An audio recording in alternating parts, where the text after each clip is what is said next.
Hey buddy, how you doing? Everybody. This is my first time actually doing like a tutorial on how to build a computer. Feels overdue. This is like my fifth or sixth computer. And I'm gonna demonstrate how easy it is for the common man to build a computer and get it set up. So the first thing that I recommend, personally, like this is going to be a lot of personal stuff here. If you have a laptop, or if you have another computer, or a friend with a computer, right? Just grab some flash drives, right? And you're going to use those for like your software and shit. So like right here, we're at the AMD chipset. So that's for your your processor. My bad, vocabulary is leaving me today. Let's see. Okay, so for your processor to be able to actually know what to do, it needs software to drive it, right? So what you would do is you would just go to Google and type in AMD chipset drivers and make sure you're clicking on the one that says HTTPS. For the love of God, please. I've tried doing this for a friend on an Intel processor, trying to find his software and whatnot, and it ended up not good for me. So just make sure you're actually like going to the proper sites. If I'm not being very descriptive for Intel's drivers, just feel free to rip me apart in the comments and then maybe find another resource.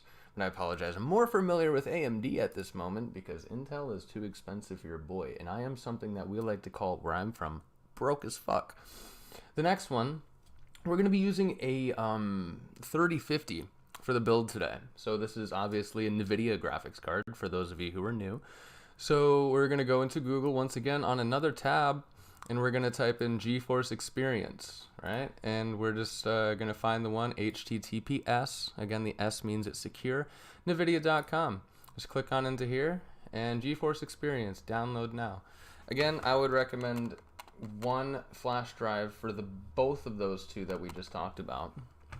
And that actually I have dedicated to this one here. That's why I'm not actually downloading these. This is drivers and chipsets, or drive chip, right? That's what I love these fucking flash drives, right? And then the last one, of course, because we're using a brand new motherboard, the BIOS, basically, again, it's software to basically tell the hardware what to do. And this is probably one of the more important portions, because not a lot of people think about this, right? I got myself a brand spanking new B550 Gaming Plus when I was like, just getting into building like a year or so ago. Dude, it was crashing. Like, I could play offline Rainbow Six Siege. I could play a terrorist hunt for like an hour, and I streamed it. I swear to God. But like, the second I actually went into an online match after like the first round, the whole computer crashed out, right? I was sitting here like for a week trying to figure out what was up. Turns out BIOS update. So this is the first three things that you need to do after we get this thing built. And I like to get ahead of the curve and just do it now, right? And what I need to do now is download the BIOS. So I actually need to click into this. And then this is my flash drive that I dedicate to only BIOS. So I'm going to plug this on in. Seriously, I only have one up there? We'll talk about that shit later.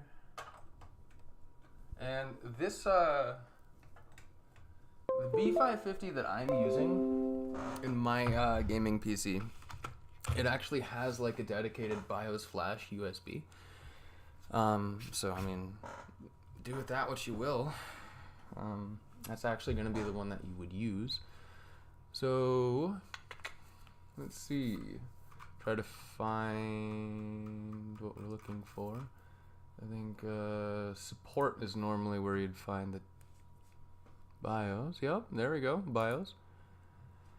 And it looks like the version is L262. That was actually just released. Am I like in the fucking future right now or something? What's today's date? This was actually just released today. that's pretty cool. So we're getting right ahead of the curve. Now this says that it is to support the 5000 series processors. We're only using the 4000 series right now. And it's good to point out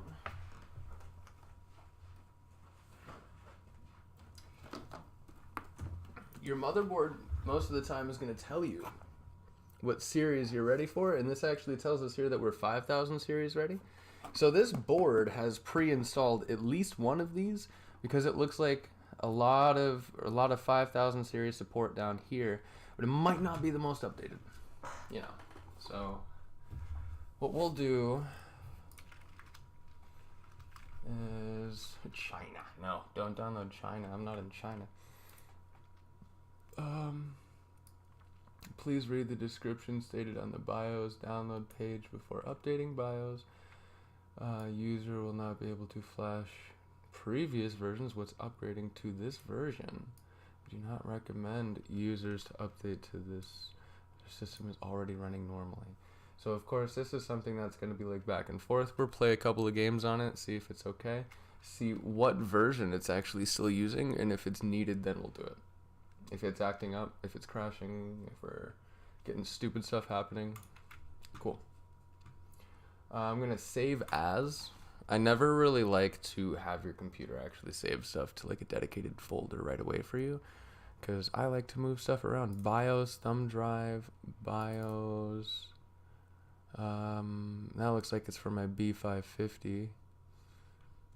So we'll do a new folder, and we'll label it as rock B550. Okay, we'll save it here. We'll do this thing for a quick second. We open that, and oh, do I actually? I just re-downloaded Windows on my computer, so I think I need to actually get, yeah, that's funny.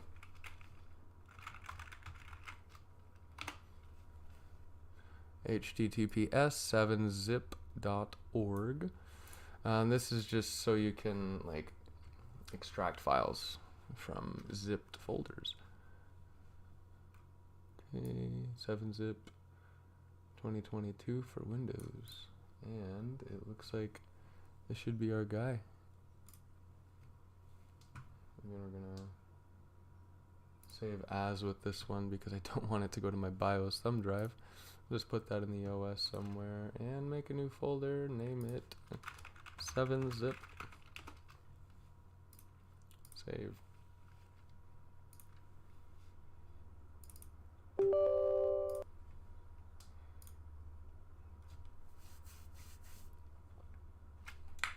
Zip is installed. Okay, sorry about that. So now then we'll just right click on this, 7zip, extract here to the folder that we're currently in. Perfect. So if we need to do that, we can. We're ready. And everything else is already on my other flash drive as well, like I said earlier. So just get 2 flash drives for now. You might need a third, of course, because your Windows install. So at least get like a 3-pack, you know. But we're all good for now on software. Let's dive into the fun stuff, dudes.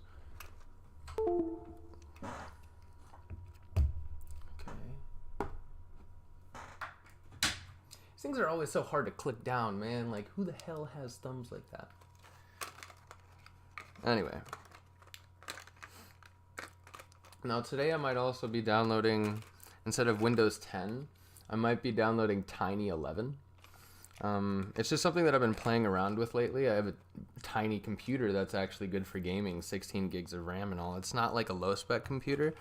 But Tiny 10 and Tiny 11 is made for low-spec computers. So I was kind of thinking, you know, maybe it'll run stuff a little bit smoother on this Tiny 6400. And it's actually working really well. So I might do that today, too. That's a whole nother topic for actually setting up that flash drive. Again, if you want to dig into that a little bit more in the future, feel free to look up a YouTube video on how to install Tiny 11. everything that we need is good now. So let me go on to the more important stuff.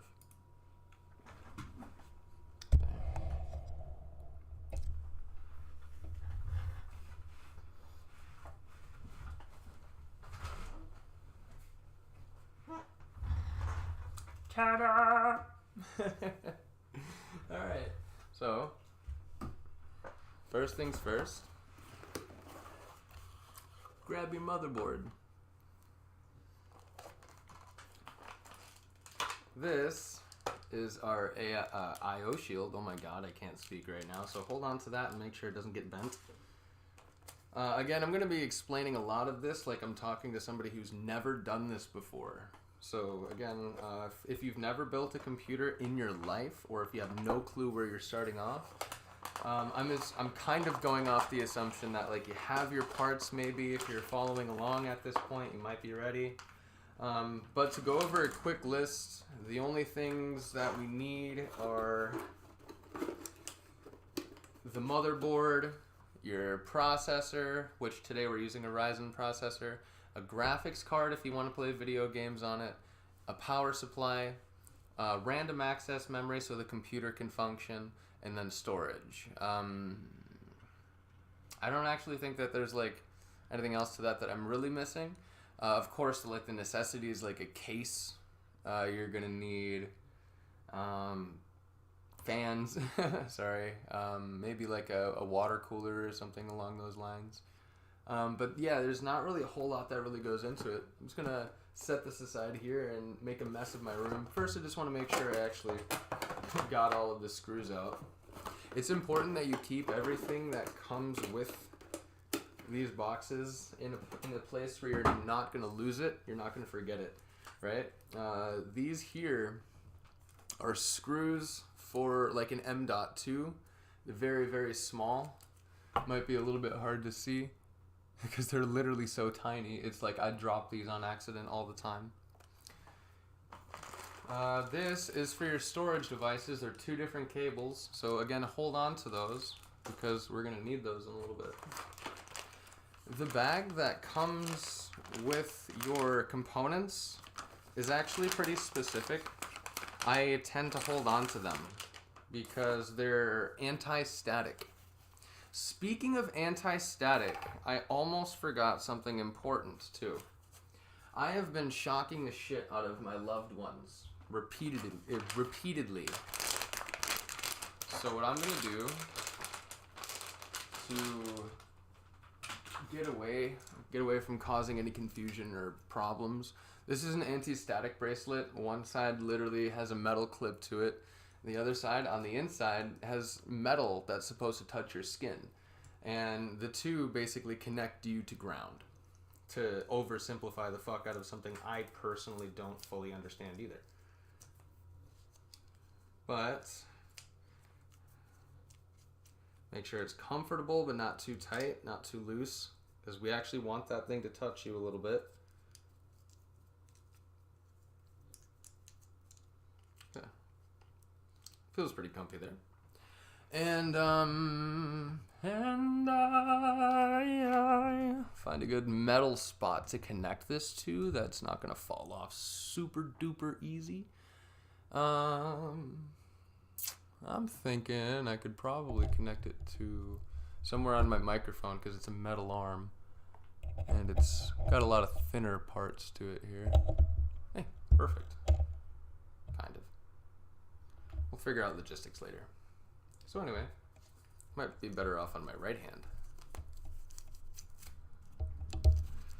All right. So now, got our motherboard in front of us. What to do, right? First things first, we need a brain.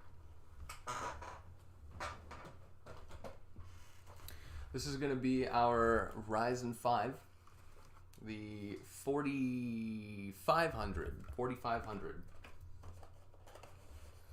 This guy here looks like it bases at 3.7 gigahertz and it can boost up to 4.2. And if that doesn't really make sense, if you're over here thinking, what does that even mean? To oversimplify all of the blah blah in the math, 2 gigahertz is around a quarter of a gigabyte per second. And that's per core, if I'm not mistaken. It could be per thread. Fucking sue me if I'm wrong. So it's basically a quarter of a gigabyte times 6. So we're getting about 1.5 gigabytes of processing power, if I'm not almost 6. So somewhere around 5 gigabytes of data per second. Don't quote me on that, because I'm not actually using a calculator right now. And it should be overly simple math, but I'm just dumb. So our processor comes in a very specifically shaped little packaging here. And this is because the corners are like the only spots that don't really have pins on it. So that's going to be like holding the corners so you don't accidentally bump them around, right? I very stupidly and very often open it with the pins facing up. Open it with the pins facing down so it's easier for you to grab, okay? And then when you're looking at the back plate, this is like a heat plate or some shit like that. I forgot what it's called. But there's actually like a very tiny golden corner to it. You can almost actually see it. You probably don't even notice it though.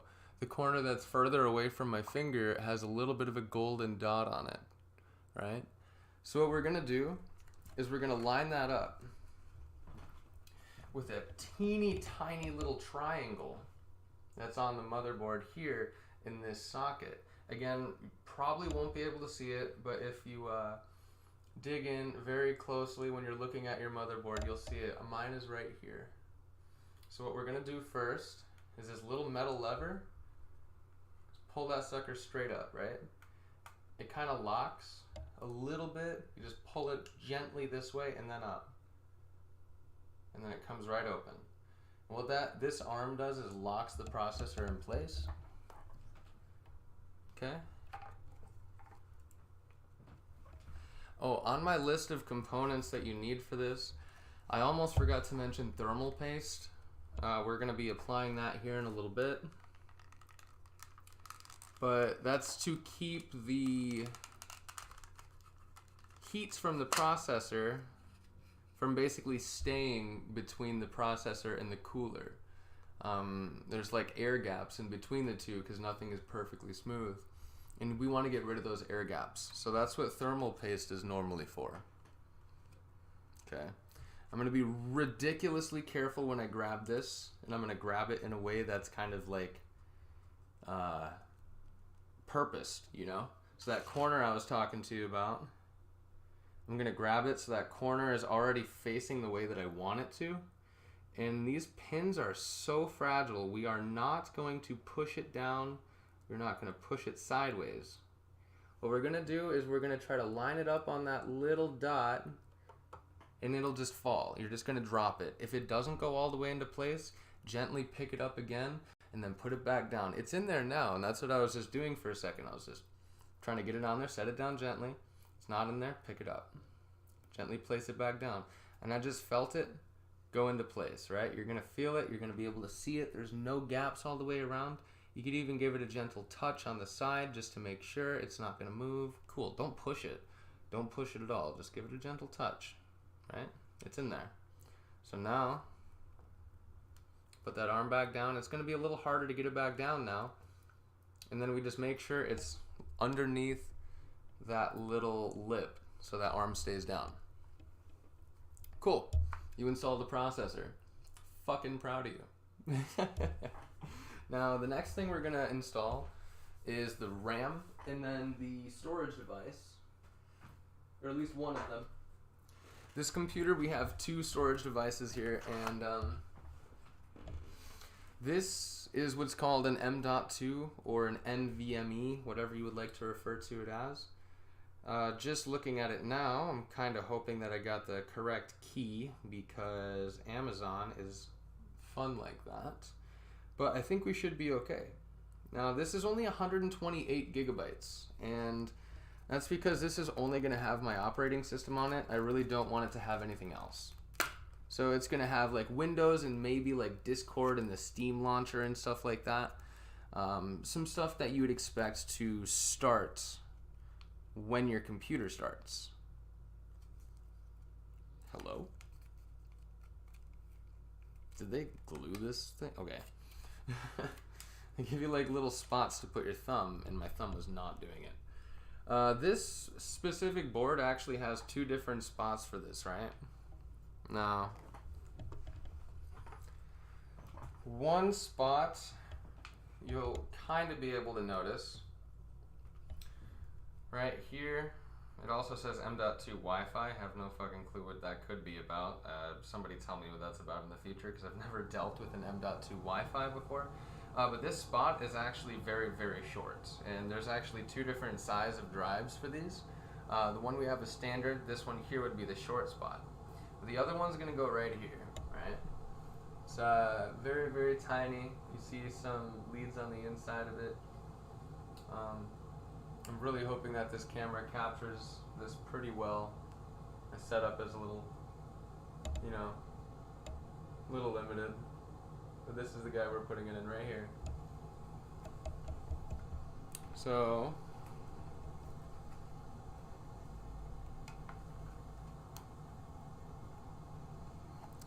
what we're gonna do is this actually gets inserted slightly at an angle, and then it lowers down, and we insert those screws that we were talking about, the ones that are super small. This is what that's for. So I'm gonna gently underneath the plastic part and where you can see the metal leads, you're just gonna try to insert it there, again, very gently. You should just feel it kind of go into place.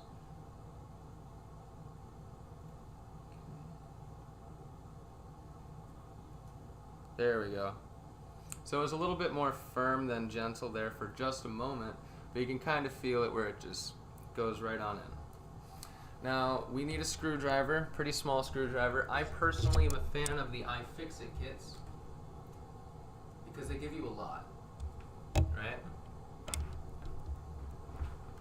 Now, these are magnetic, so you could just pick up your screws with the bit if you want to. Plastic wasn't in the way, that'd be easier to show. But yeah, I love these things, right? There's a couple of different kits that they have to offer. One of them's like pretty middle of the road, and that's the one that I got. One would be more geared for like cell phones, and if you're taking apart like controllers. Okay, so this M.2 now, I got my screw on my head. This M.2 is at an angle, right? It's not perfectly flush yet, like we were talking about. You can see it there. It's that green thing sticking up. But that's okay, actually. It's made to be like that. We're going to gently push it down with our finger until it hits this standoff screw. If you don't have a standoff screw there, you might want to search around your motherboard box. There's a small chance that maybe the manufacturer of the solid-state drive was nice to you. Maybe. But I like to save a lot of my old stuff, so I probably have a standoff screw if I needed one. And then perfect, yeah, just a couple of rotations. We got a hard drive, right? Groovy. Now the next thing we're going to install is the random access memory here. And let me just...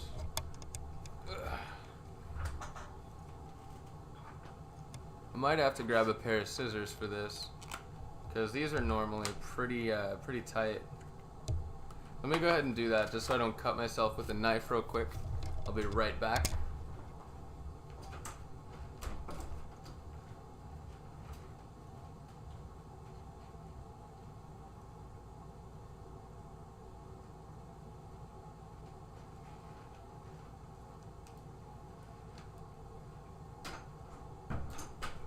Okay.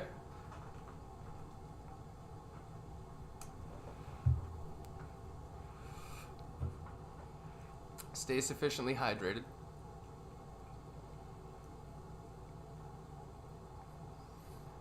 I should have pointed this out earlier, by the way. This video is sponsored by absolutely nobody. So take all of these brands lightheartedly. I personally just love to drink Monster and Nos.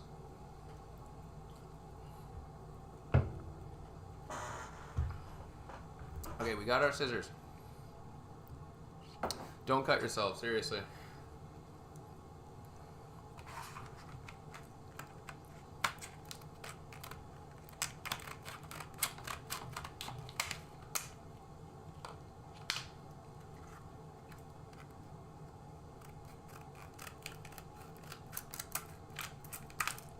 Okay.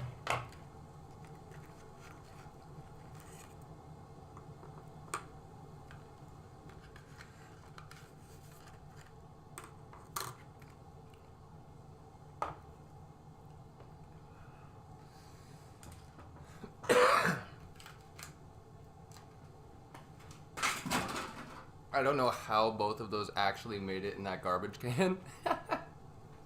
That's great. Okay, so the RAM sticks, again, random access memory, or RAM.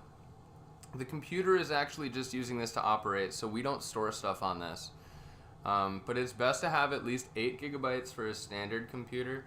You can play games with 8 gigabytes, but I'm going to tell you right now that you'd probably want 16, because some games like Warzone can actually start to lag from the lack of RAM, basically, because your disk, your storage device, needs to put more data or new data on this, and it needs to take some of this data that's on here and just delete it, right? It needs to take it off the stick. Because if you're driving in a vehicle in Warzone, it needs to pull from those textures that's not currently on this stick. It needs to put new textures on this stick. But if there's no room, it needs to make room for textures. You see what I'm saying? It's just like, it's a lot slower if you don't have at least 16 gigs of RAM. But enough talking here, because actually you'll see that there's a little bit of a cut in the middle of this, a little bit of a notch. What I like to do, just to make sure I don't accidentally put it in wrong, is when I'm going to install it into the motherboard, I just put it sideways like this for a quick second so I can line that notch up, because there's a piece of plastic in here on the motherboard, right? So if we put it in upside down, it's not going to work. You can kind of see it there. Kind of see it right there in the middle. So yeah, if you try to put it in upside down, it's not going to fit. If you try to force it, it's going to break, okay? So want to make sure that we have our things open, our slots open. And I'm going to go for slot 1 and 3, I think it is. Some motherboards have both sides, right? Where you can push them open. Here, I'll show you. So basically, these little tabs at the top, you can see 2 of them are up, kind of. So that's what you need to have open.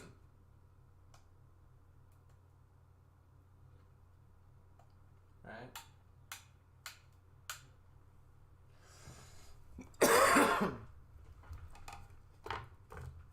1 and 3. Grab our card. Make sure that we're not going to put it in upside down, and then it goes in straight like a knife.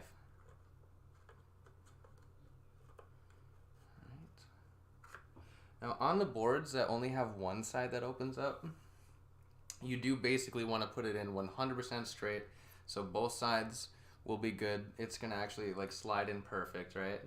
And then from there, you want to give it a decent little shove. Decent little press. 1 click, 2 clicks. And then just make sure. Cool.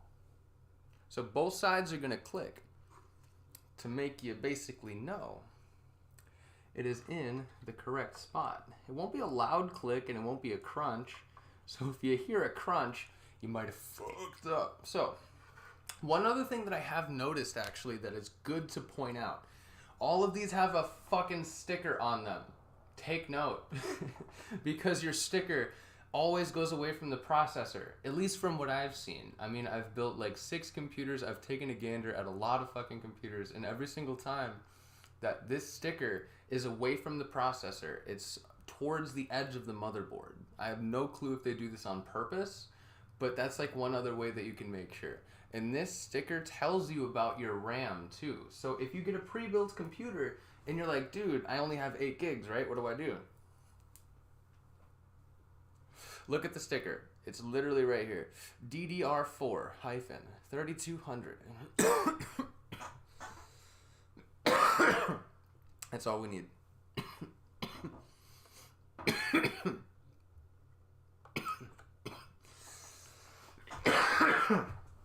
Now, 9 out of 10 gamers don't recommend smoking the blunt right next to the motherboard. But I'm not 9 out of 10 gamers. I'm the 10th gamer. Okay.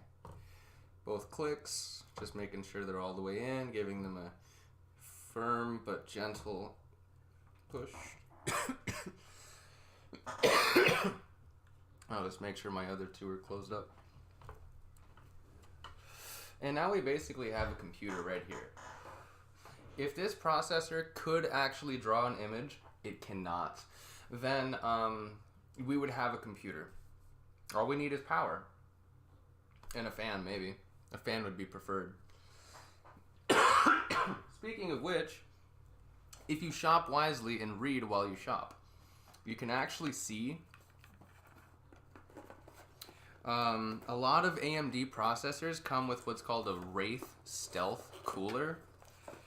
And this thing has pre-applied thermal paste. Now remember what I was saying earlier, it's going to be down to like a lot of personal stuff. You know, I'm going to tell you like my personal opinion, this and that, right? Okay. My opinion right now, it's gonna fucking kill you. A lot of you, it's gonna make you mad. This has a little bit of pre-applied thermal paste. You can see like there's a square, obviously made of metal, but then you can barely see that there's a circle, right? That circle is what's called thermal paste. Now that is basically going to take all of those tiny imperfections in a surface, right? Because this processor is smooth, right? But it's basically got like grooves as thin as fingerprints, like microscopically thin. This thermal paste is designed to basically fill those gaps and then transfer heat from your processor to this giant piece of metal that the fan is connected to. Now, I have actually, again, we're in about 6th computer here. I have relied on this before. I noticed it. I was like, oh, there's thermal paste here. YOLO. We're just gonna, you know, screw it on. I cannot describe to you why this would happen. But, like, most of the processor was perfectly fine. But there was, like, a small portion of it, like, off to the side, close to the middle, kinda, that just literally had no thermal paste on it the whole time. And, like, it's not like it was just one, like, there was like a piece of the pizza missing. No, it's like somebody just fucking like reached their hand into the middle of the pizza and just took some and left the crust, right? Like most people will tell you don't mix thermal paste. Most people are gonna tell you that's perfectly fine. Most people are gonna tell you like fucking just clean it off and use new or whatever the fuck, right?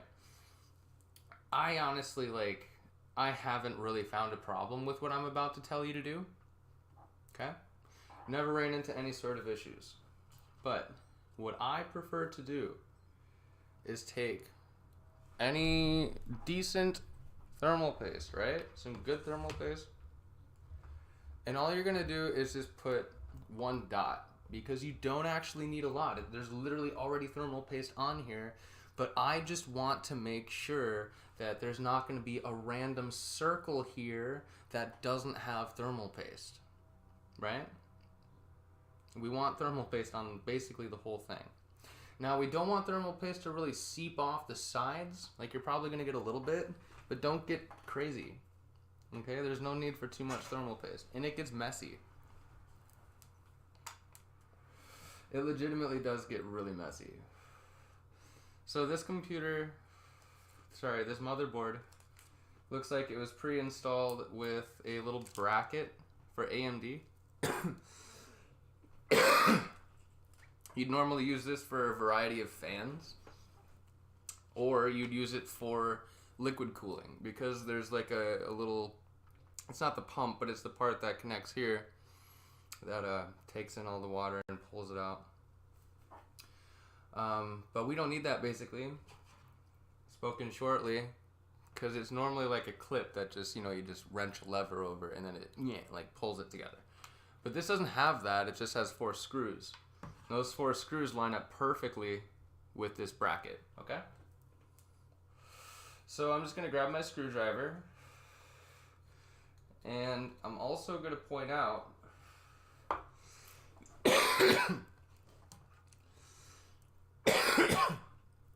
this plate.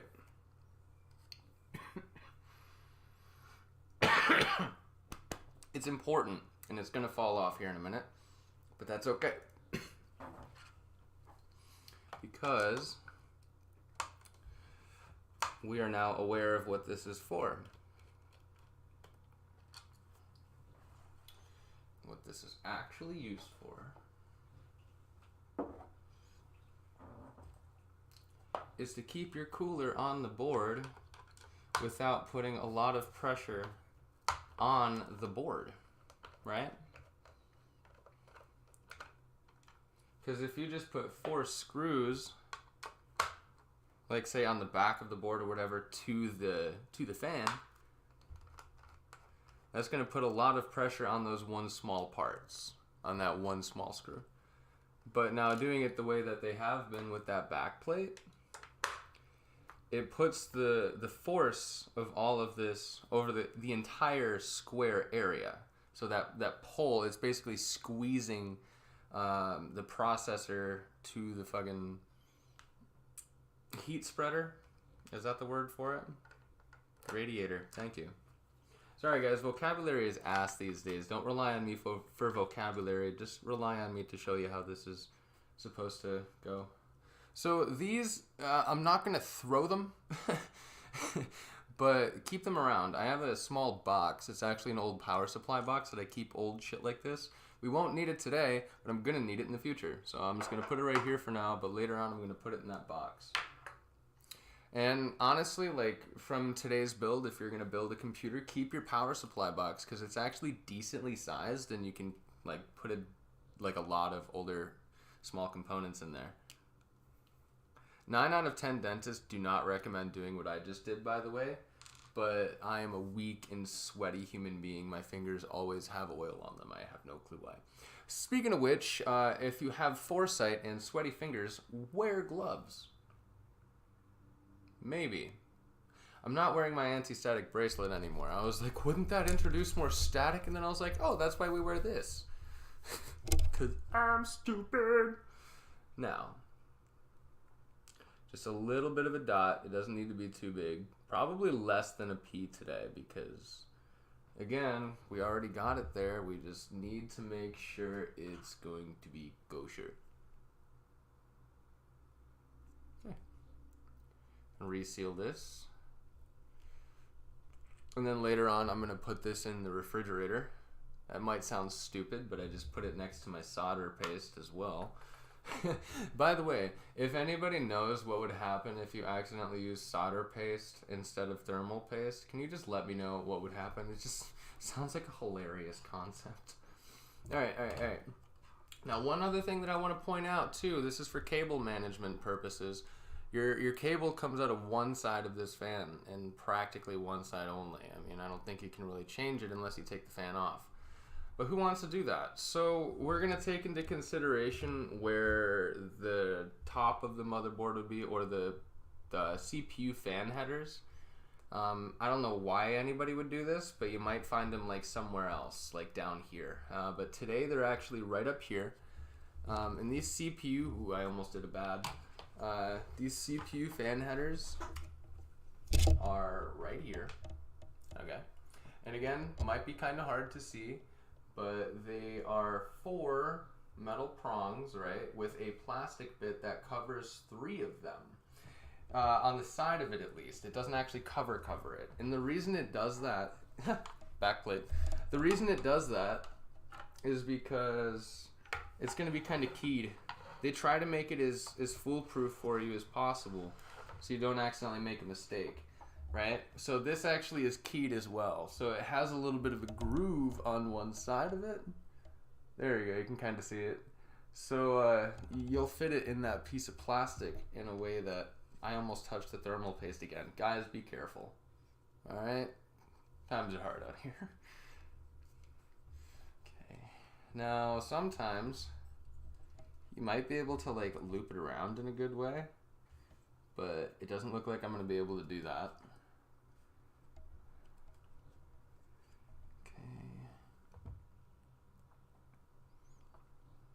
Kind of unfortunate if we really, actually, I might be able to just make this, go this way.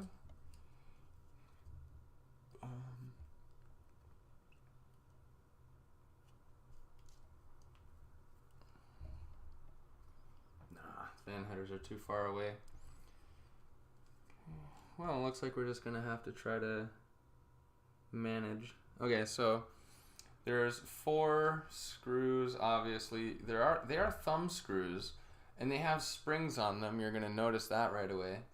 That basically just makes them, this whole mechanism that is this screw, it makes it so when you turn it, it doesn't actually drive further into the heat sink. You know, it doesn't pull this screw further in. It basically just lets these threads spin, so it'll pull the back plate into the heat sink. So we're just gonna line it up. Line up your 4 holes, giggity.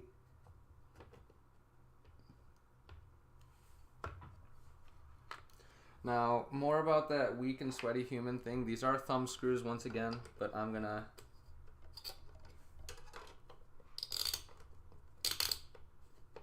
don't worry, these are gonna sound pretty weird. But again, it's all about that spring that's in there. So if we just give it a quick, all right. Now we're catching thread.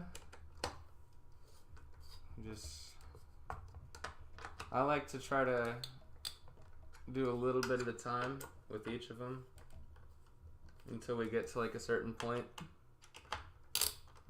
Ooh, hello. That one's pretty tight now.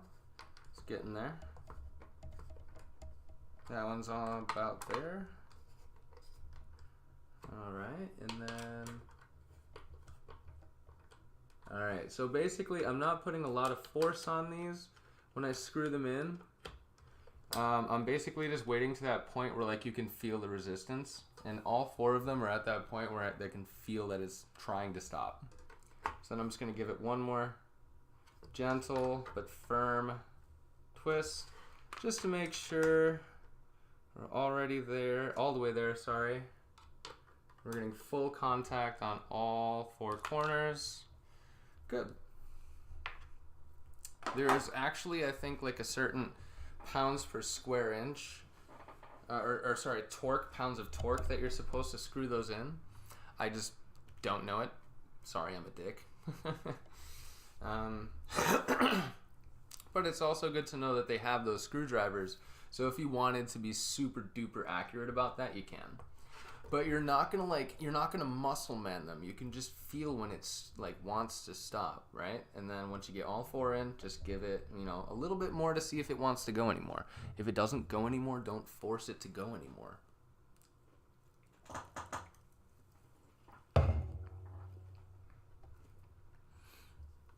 Okay. Something that I just noticed. I am a millimeter away from touching the RAM. Oh man. That was a little bit scary, dude. Realizing that. Okay. So this is going to go right into our CPU fan header. And I pray to God that when I show you this, you can possibly see this, but I don't think you'll be able to see the writing on it. But you can literally see above all of the headers where it's written out. I'm going to show you upside down, I'm sorry. Right where my index finger is, and perfect. It should say somewhere around here, CPU fan header. You might not be able to see it, but just hunt around for the motherboard. Some of them will say CPU fan 1, CPU fan 2. One of mine says fan 2 / WP. So if assumingly you're using like a water pump, then that's what you're going to use. Now there are other ones around the motherboard that are gonna look almost the exact same. Now those we're going to be using our system fans. So our case fans. That's where those are gonna go. And it looks like I just checked here too. This one actually says CHA, so chassis fan 4.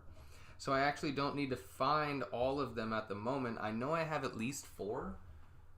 And then I think I have a splitter around here if I need to use it, but I might be able to find like a 5th, or I could use the CPU fan 1. Hello. That's so funny. It just told me that I hit 250 steps from doing that. Anyway, we could use one of these CPU fans and then the other 4, basically. And that doesn't really harm us, actually. It's funny to know I have 6 fans inside of my computer, and I'm just fucking weird. So what I ended up doing is getting like a splitter, so you can go from 1 fan header to 3 fans. And all of my system fans are actually hooked up to my CPU fan curve. So it does get kind of loud, and I mean, to each their own. It's not super duper loud or anything. But when your CPU gets hot, your entire system fan will start to get faster a little bit because it needs to, presumably. But I just kind of like doing that for my personal computer. I just think it's funny. It might help a little bit. The system fan headers probably do the exact same thing. But I don't know. Let me know, like, if anybody's watching this video, like the 1 out of 1.5 billion chance. Let me know, like, if you have any experience with that, and if it could be bad, if it doesn't matter. Let's see, I'm gonna go into CPU fan 1.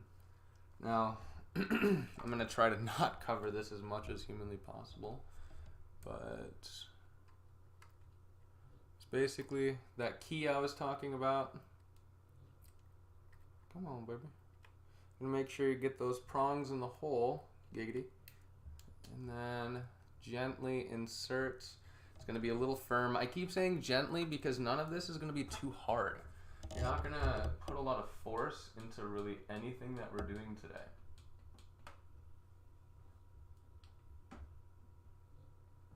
Okay. Hopefully that's a little bit better.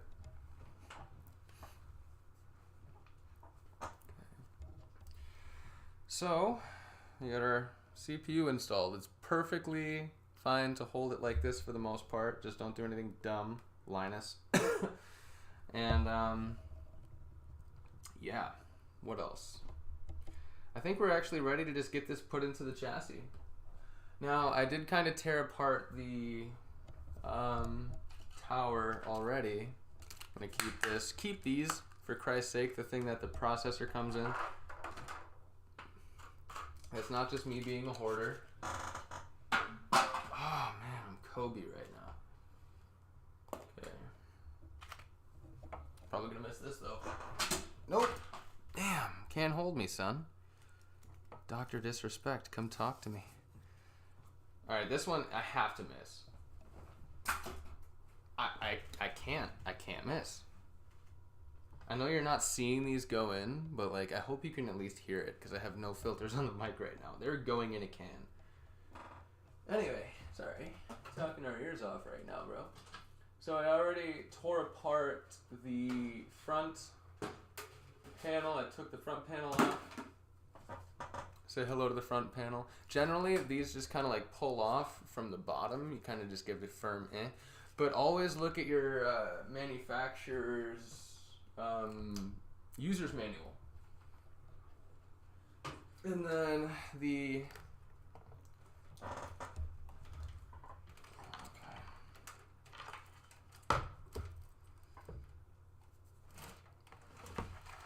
Alright. The sides are normally thumb screws. If your manufacturer is an asshole, then it's not going to be a thumb screw. But we'll talk about that later. What I am going to do now is basically turn this over, right? And we're going to look for holes that go through the motherboard. Giggity, right? So I'm seeing here we got 1, 2, 3 in line, which actually match up with what's already here on the top. These are for your standoff screws. It's literally going to make your motherboard stand off of this frame. Okay?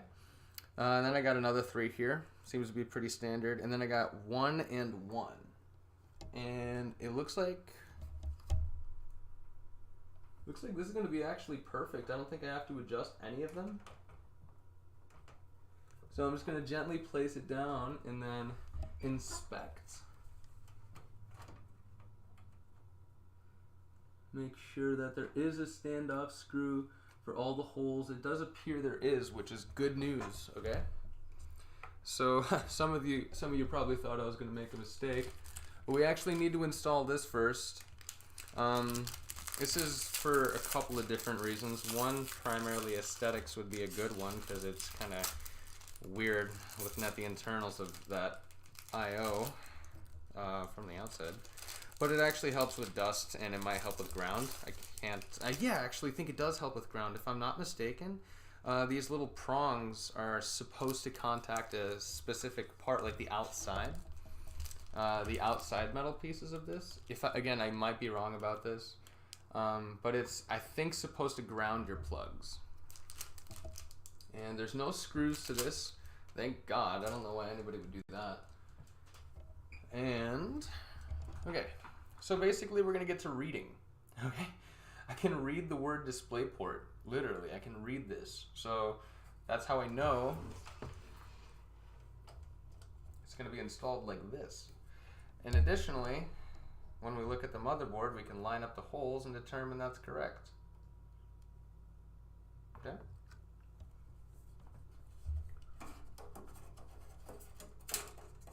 So we're just going to fit it into this hole right here. As you can see, it's perfectly cut out for this.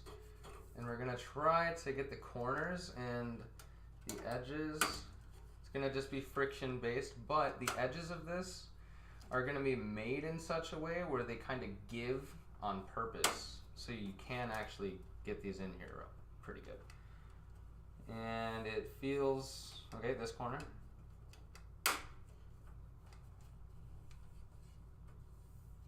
Good. Yeah, that's all the way around. Good stuff. It feels like there's an insulating pad on this one too. There's a part of me that, oh yeah, that's supposed to be there. That's cool. I think that's actually a foam underneath that pad. It might have, small chance, might help with vibration. I don't 100% know if that's really, I don't know what their purpose was for that. But I don't think I've ever really noticed that on my other I/O shields. So we got that put on there. Now,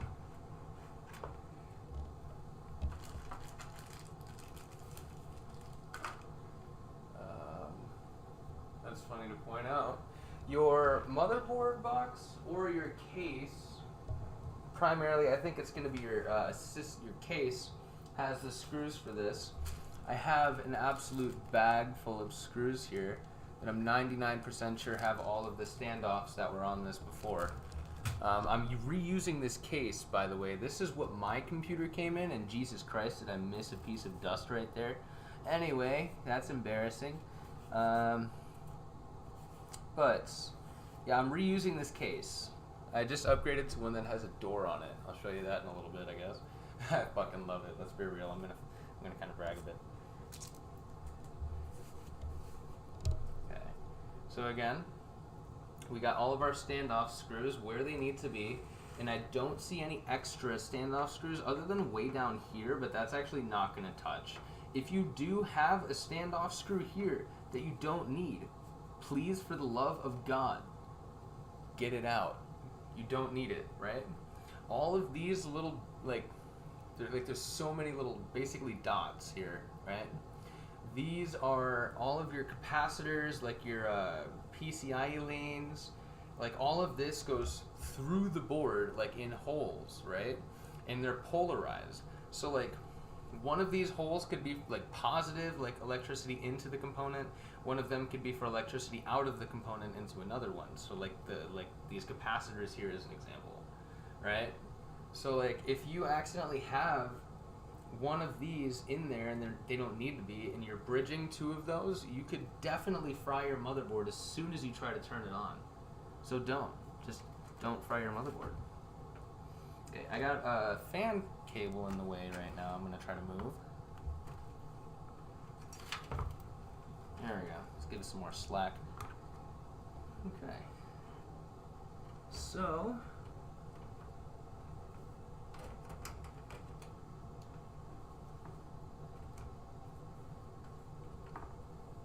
perfection.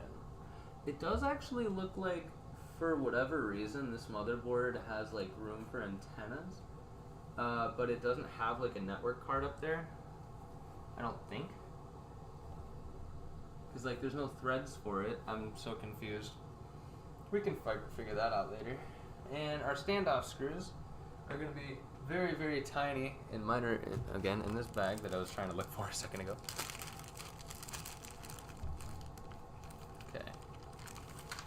If you have a bag of these, by the way, like just a big bag of screws, take your iFixit bit, try to find the one you're looking for, and then just poke it. Perfect. So your standoff screws are going to be very, very tiny. They're Phillips head. They kind of look like a top hat because they have a washer sort of thing like built into the head. They're very, very short. Like very short. Everything is black. I'm sorry. Oh, by the way, if anybody was wondering, this table was just built for soldering. That's why it looks super fucking dumb. And the technique that we were talking about before, I'm going to stay true to, where I just give it a couple of turns. You don't want to tighten down all the way the first time around, just so you can give it enough play. Because, manufacturers' tolerances and whatnot. Like maybe, oh man, I just realized I'm gonna have to actually take off the M.2, but that's okay. Actually, I'll do that right now. So, one of my standoff screws is actually right underneath where my storage device goes.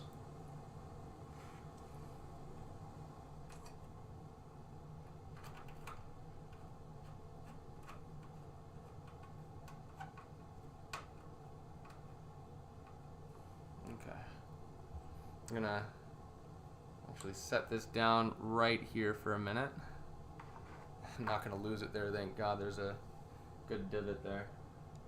Alright, and I'm gonna keep going. There's a total of 9. So this is gonna be a minute.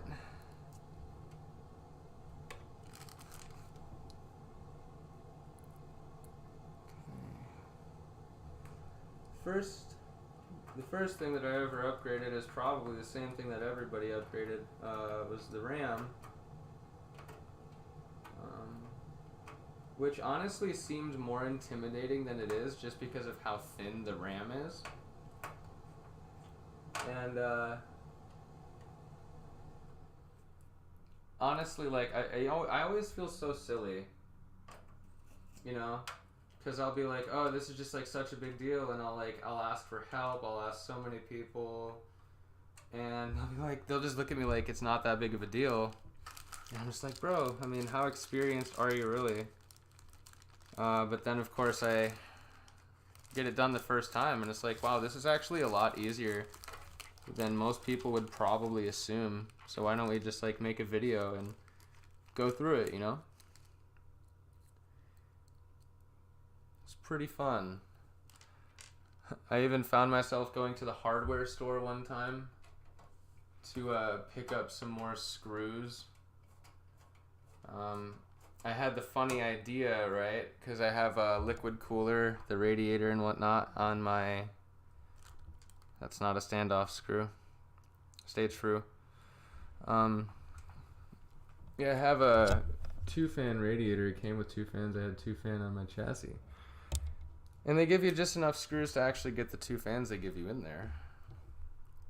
But I wanted to put 4 on it, basically 2 on each side.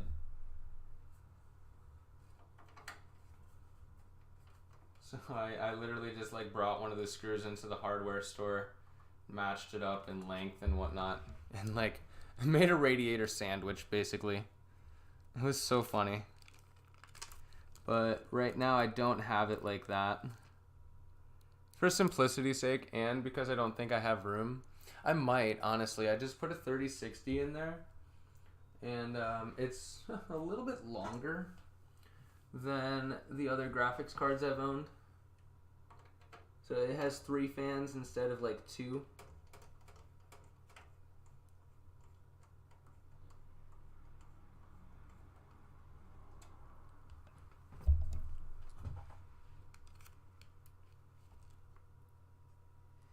I'll dance, dance, dance with my hands, with my hands. I don't own that song. It's just stuck in my head. I'm sorry, guys. Trying to diffuse the tension. Okay.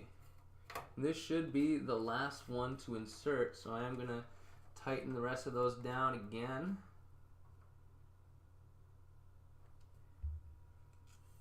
As I previously stated, please, for the love of God, don't tighten them all the way down the first time around.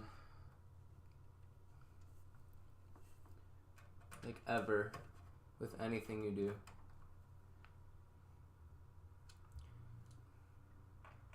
And by the way, at the same time, I didn't even mention this yet, but a lot of your components are going to have like kind of gold colored leads on the outside of them. And you normally want to avoid touching that. You want to avoid touching that because your hands are kind of greasy by nature. Not just like you as a person or anything. Of course, I am greasy by nature, like extraordinarily. But that's not the point. Basically, your grease can cause more corrosion. There's like a lot of electrons surfing over the surface of these storage devices, which can, of course, just be crap. Some people think it'll make your performance worse. Some people think it'll just cause your parts to go bad quicker. I could find myself respecting both of those opinions and just wanting to avoid my shit going out. You know? Plus respectable frames. Frames win games.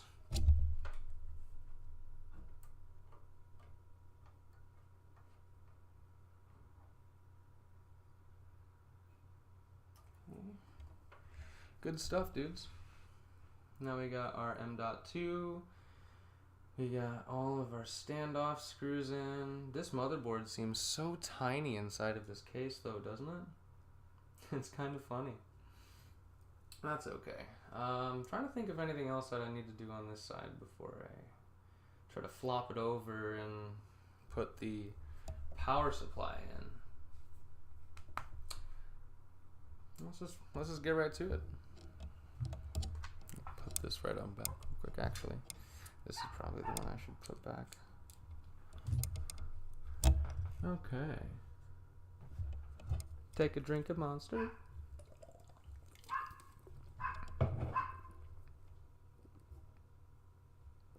Did you know that my neighbors have dogs? Okay. Oh, my legs. I'm gonna close this bag up so I cannot lose my stuff. It does look like this board gives me 6 SATA ports, basically for storage devices like this one here. I'm gonna wait a minute before I install this one, I think, because this requires power from your storage device. This requires power from the power supply, and that's not quite installed yet. So I figured you could just get around that headache by waiting. But Strong might, I don't know yet. I'm opening it just to show you might just feel inclined to do it because YOLO, you only live once. Actually, now that I'm hyping myself into it, now's the perfect time to just show you something cool. So this is it, right? This is a little block. Again, look at your stickers because it tells you quite a lot about it. This is a 1 terabyte drive. This is going to be for the game drive of the system. The warranty is voided if you remove this sticker, so maybe just fucking don't. Yeah, made in Taiwan, which is apparently ridiculously standard. 6 gigabytes per second, it looks like, out of this SATA. So that's pretty good, pretty fast. I think that the cable itself will actually limit us from that, but I'm not 100% sure, to be honest. So this is a bracket that actually normally goes on the back of the computer. It's probably not called a bracket, so feel free to tear me apart like you did The Verge. Anyway, basically, this normally doesn't have a home just to like put on here, so they make your case come with these. And the holes on both of them actually line up. You can kind of see it there. You can, now you can see gold, right? Through the holes. It's because we're supposed to screw these together. And that's what we're going to do today. So I'll go ahead and find my bag of screws again. Once again, your case manufacturer should include screws for those. But I hoard my screws, so mine are kind of just chilling where they need to be.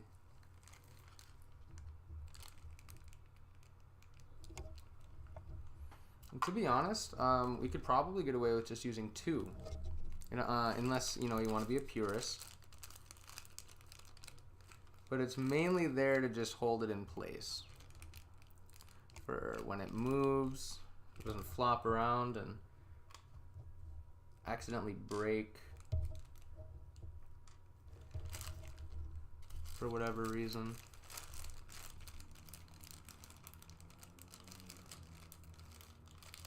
But just because I'm actually going to be selling this computer to my friend, I'm going to be doing all 4. If it were my computer, honestly, I probably would just do 2. But this computer is going to be traveling at least to her house. And if she moves in the next year, I think she's talking about it, then all of her components will be just a little bit more secure.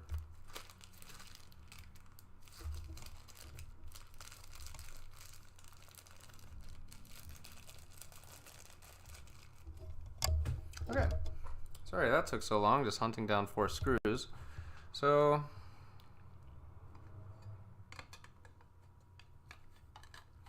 just gonna line it up and oh man, did I choose 4 completely wrong screws? I thought they were standoff screws. Am I wrong? Or, oh, I might have it upside down. That could be why. The holes are just barely not lining up. Yeah, that's probably why. Yeah, let me not be an idiot for a quick second. I'm crossing my toes as I say that, hoping I don't eat my words here in 3, 2, 1. Perfect, yeah. Whew, God, I was afraid of being dumb. I was like, it is a standoff screw that fits in here. Don't tell me I'm wrong. Oh. Okay, see, here's another rule that I've been kind of breaking today too, is try to go diagonals.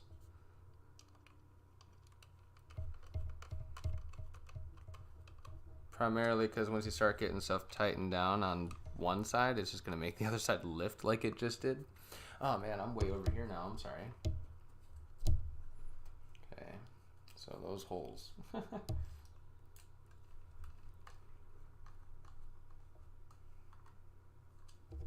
Last one.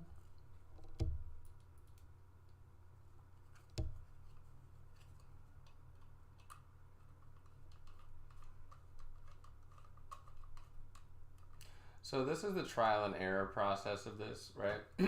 Because I was actually supposed to like screw this on and then put that on.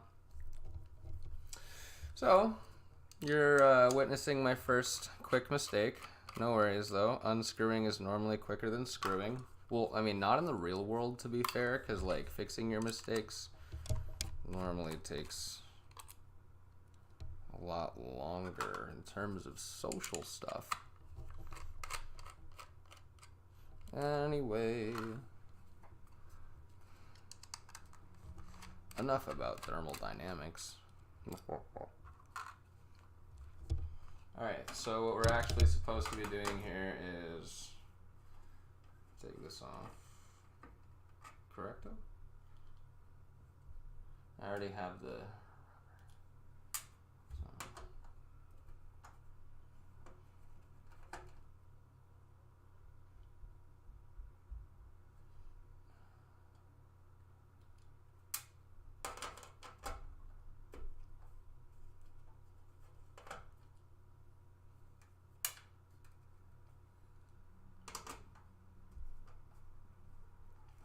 Alright, my bad. Now that we're fixing mistakes, there's like a rubber padding in here that just slides in and out. You can kind of just barely see those in there. You just kind of want to make sure that they're where they need to be. And they're, because it just keeps everything quieter. All these like rubber pads and whatnot. The system honestly like does vibrate a decent amount.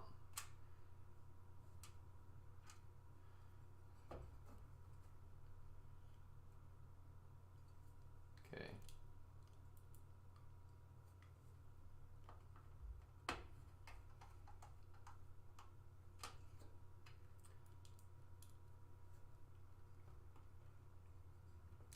Ooh, wait. I'm gonna save myself time. Saving myself time here. Avoiding another mistake. Okay. I'm gonna keep this one off for a second. I'm gonna put this storage device on. And then I might just be able to leave that off. I mean, all the way YOLO on that one. You only need one right now, son.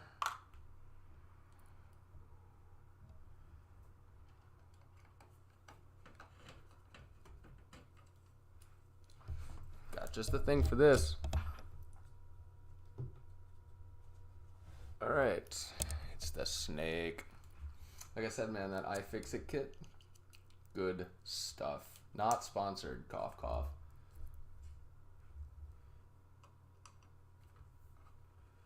Okay. Unfortunately, this one actually isn't magnetic, I don't think, though. It's the screwdriver itself that I have at least found to be magnetic.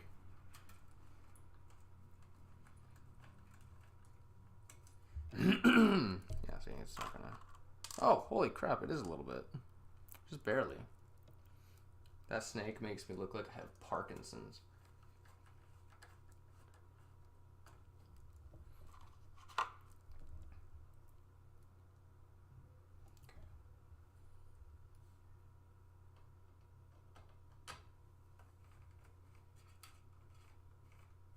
All right.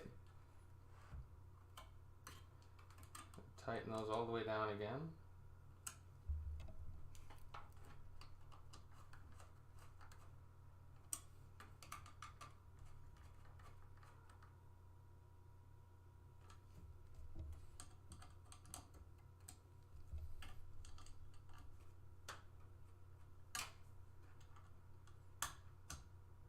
Okay. Good.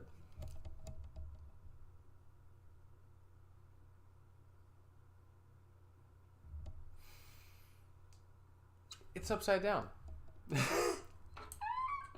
One more time.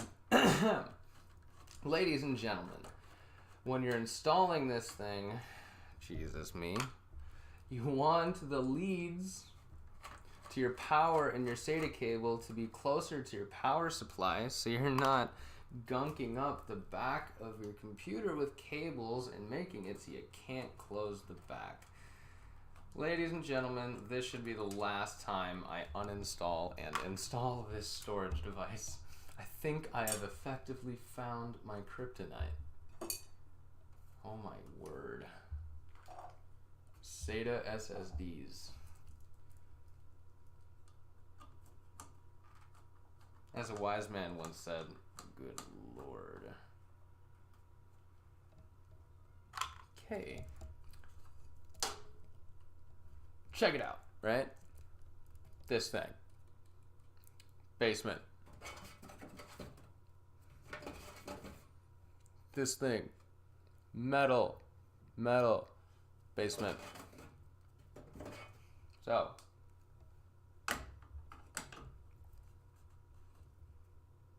I'm not telling you this, I'm telling me this because I'm an idiot.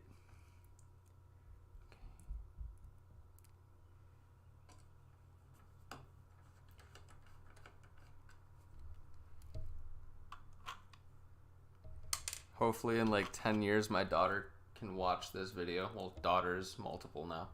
And they can be like, Dad, they don't even use those anymore, man. Like, you guys use solid state drives. Shit's changing too fast, that's all I'm saying. We're about to be old people soon, dudes. You know? It's a crazy thought. One of these days, everything that today we thought was new, tomorrow we think is old.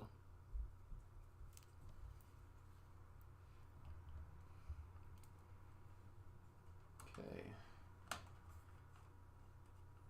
Alright, ladies and gentlemen, we got him. Last time.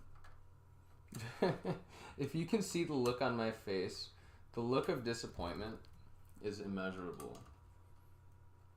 Jesus. Okay. So, I'm gonna put my snake away for a moment. That sounded dirty. Gonna alleviate some tension. And move on to the next portion, which actually is the power supply, which is gonna be good. Luckily enough for my friend at least, this system does not have a hard disk drive inside of it, so she won't have to deal with the absurdity of those slow speeds. Isn't that lucky for her? God. Transfer rates at megabytes per second? What the hell? So, our power supply, once again, was actually purchased from Amazon. The brand is, I'm not even going to try, APEVIA. Apvia. But it's the Galaxy power supply. It's 80 plus gold. In short, that means that it is 80% or more effective, and it's a 650. What? Okay. I scared myself there for a second. I was like, motherfucker, I'm about to pull my own power supply. On the back of this box, it tells you a couple of different like power ratings, but this one's a 650 watt power supply. It is also what they call semi-modular, although the guy at Amazon who posted this, I don't think he knew that. It just said modular. And I was pretty stoked to have it fully modular. But basically, semi-modular and fully modular means you get all of these cables that you're going to end up plugging into the power supply later on if you need them. Strong if. You know what I'm saying? And then these are the screws that they're going to give you. For some reason, they gave me thumb screws, and I don't know how to feel about that. But that's actually kind of cool, I guess. This is going to be to fasten the fucker to the chassis. Again, if you're a first-time builder, this would be a good time to point out, just save this box, okay? Because, like, you can put a lot of small stuff in here and just save it for a while. So, hang on to, I mean, a decent-sized box At least one. You don't have to save all of them. I personally am a fan of saving like the processor boxes that I have. I try to save the graphics cards boxes. I actually saved my motherboard boxes too, and I made like kind of a small side table out of it. I just kind of glued them together, and I put it next to my couch. Thought it was kind of funny. But yeah, there's like a lot of reasons that you should save those. So I'm just gonna put these cables to the side for just a little bit down here. So we're primarily gonna be focusing on what's already attached to this, right? So every time you're gonna find a big, thick, juicy cable, right?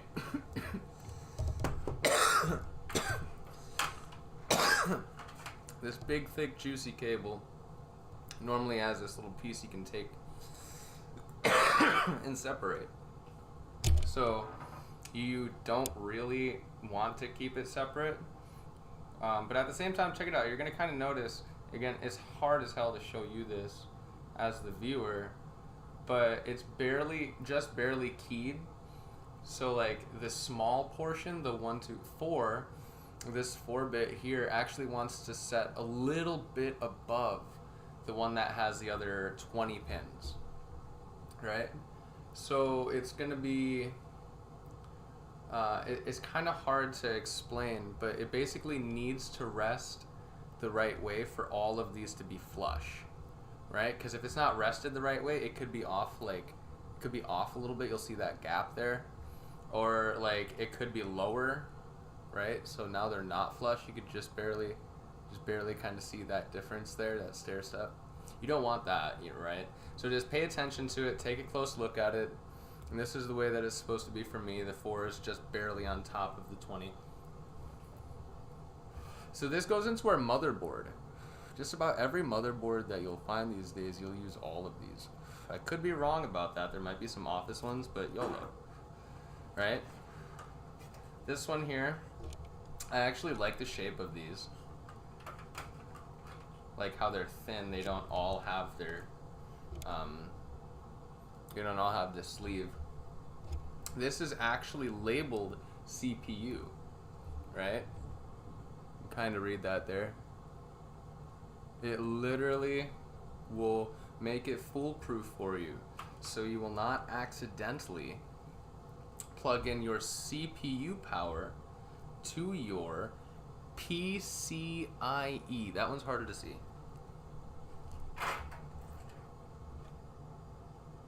Yep, PCIe, right?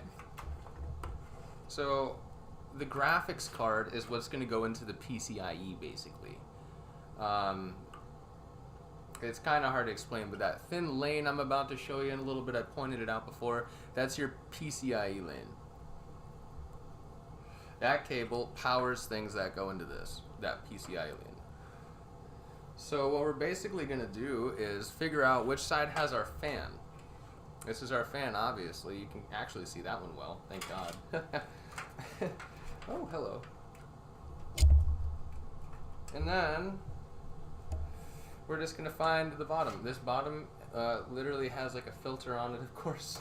And I think finding the bottom of anything is almost the most self-explanatory thing somebody's done. Wow. Should have dusted this better. Anyway. We don't need to take this off. I'm just showing you that that's a thing. You can clean that out every now and then. But your power supply, your fan is going to face the bottom because it's going to have its own ecosystem, is what they kind of call it. Its own thermal zone is what I've heard some people refer to it as well. And we're also going to pay attention to the screws, or the screw holes, right? Okay.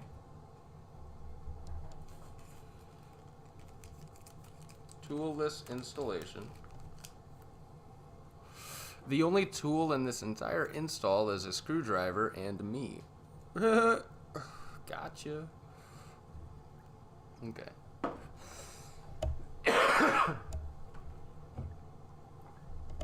Good stuff. And the funny thing is, you don't even need me for the installation either. Like, how useless is that? So dusty.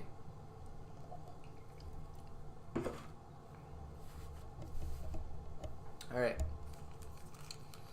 Take your thumb screws or your screws, whichever your manufacturer generously provided you with. This part's probably going to be easier if I stand it up.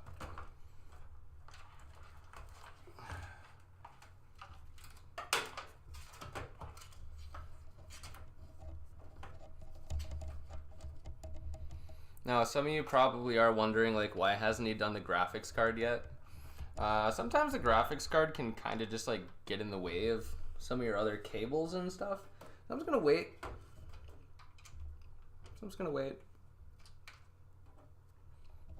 Some of you are probably like, oh man, let's get to the good stuff. Sorry, this takes time and you want to make sure you avoid mistakes. And it's kind of hilarious that I just had a really good opportunity to show you some mistakes. It's also noteworthy, a lot of thumb screws are going to come with a Phillips divot in there already, like a cutout for it. May or may not need it. I find myself to be sort of a weak guy, so I might actually need to use this.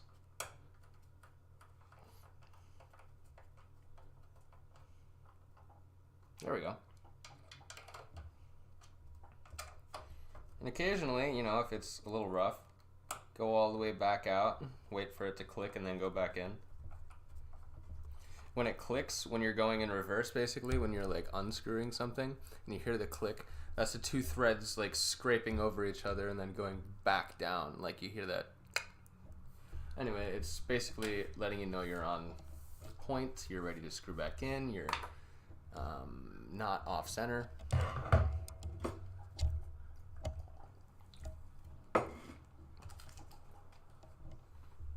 So that's done in a very funny way. Now, I've already done a little bit of cable management on the case side of things. Because of course, like your power button, your USBs, your USB ports and stuff like that, they're all gonna have like a board on it basically pre-installed for you. You don't need to do all that, but that's what these cables are here. They're all coming out of here. So what I like to do, I did this off camera. I like to take all of the cables that are already on the case, that are just there. You can't take them off, or you shouldn't at least. I take those and I just bunch them all together, and I take a couple zip ties, and I just make sure that the first one here is connected to the case, so that's not gonna like go anywhere. It can't get yanked on accident. And then these down here, down the way, they're just connected all to each other. They're not connected to the case yet, but all of these cords are gonna get plugged into something soon. Okay. So stay tuned. That's normally the more fun part of the build. Okay. Oh, and some of these are fans too. Try to separate those as best as I can. Fans, more fans. Okay, so we're gonna take that thick boy that we were talking about a little bit ago. Sorry, I'm not trying to like be super duper slow, but at the same time, I'm not trying to be really fast. Actually, we're not going to go into the bottom of that. I'm sorry, I was kind of talking and not thinking at the same time. What we're going to do with this is going to go basically right up the center, and then there's going to be holes right here. You see I can stick my finger in there. I'm going to put it right about here, somewhere that's going to line up good with that connector on our motherboard. So let's try to make our way into that.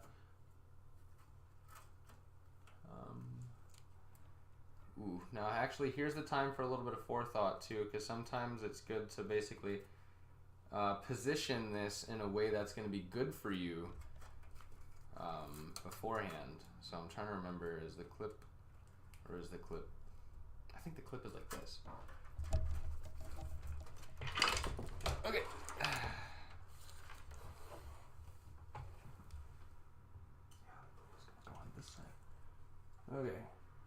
So you might hear me talking about a clip, of course, sorry. These connectors as well, you probably already see it. There's a little bit of a spot where you could just pinch down to release from the motherboard. And obviously you need to position those right. So I basically need to make this a little more malleable the other direction, because I don't know why they always do this to me. But when you get these, they're always bent in the way that you don't need them to be.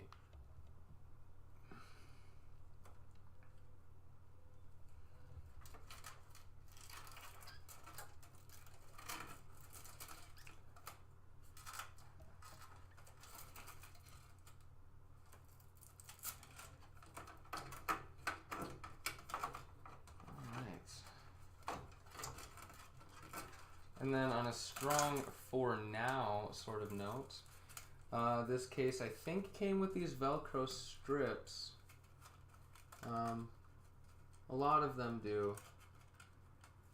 But they actually, I saw like 60 of these on Amazon not that long ago for $8. I think that was earlier today. Oh, fucker. So if you do need some of those, that could be a good solution.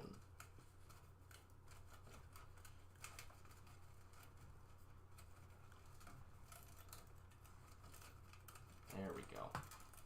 Oh, really? For a second.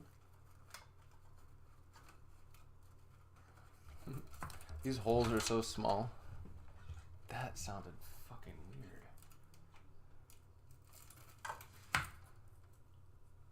I'm gonna try to basically take one of the twist ties that came with one of the parts. I'm going to put it through one side, push this in, the Velcro strap in, and then pull the twist tie out. There we go.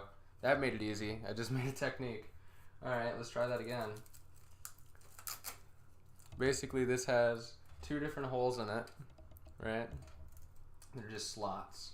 So I take this, it's just a twist tie, and I make it in a loop and put it in the far side. And then you just slide it in. You slide the Velcro strap in, and then pull up on the twist tie. There we go. Nice. That's cool. I have to remember that. Anyway, so I'm just gonna lock this into place for now so it doesn't move, and then flip it over.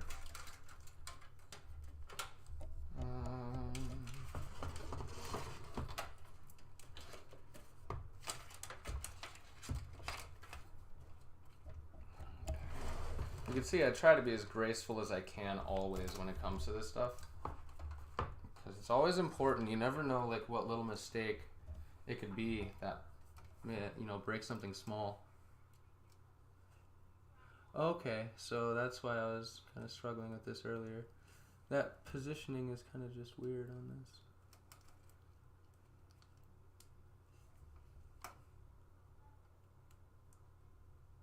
Oh, duh, stupid.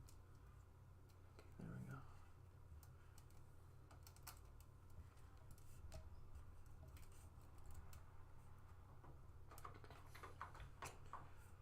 Okay.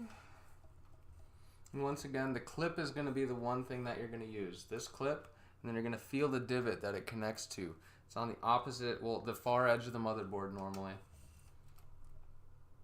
I'm just going to pinch those two parts together, make sure they're keyed in correctly.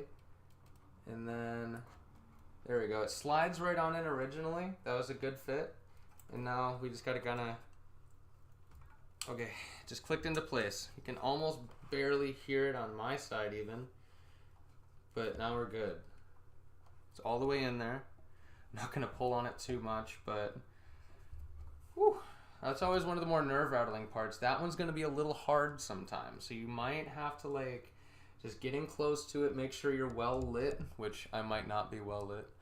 And then, you know, just kind of make sure you hear the click. If you didn't hear the click, maybe just give it a gentle tug, kind of feel around a little bit. Just use your eyes mainly. Don't try to be too abrasive with these, because if you are, again, you're gonna end up breaking something, bro. Okay, so just be careful. Now, I'm going to grab the CPU power.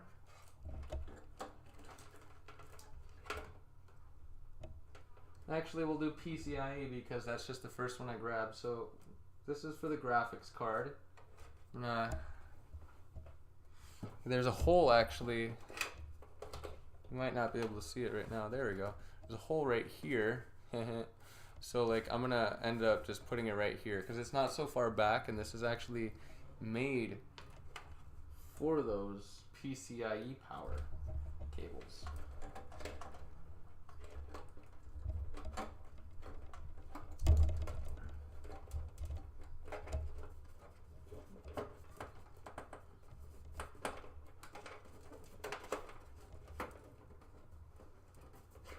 Okay. It's a little bit tough right now because there's a couple of cables here, but just gotta get it pointed in the right direction. We'll be right as rain.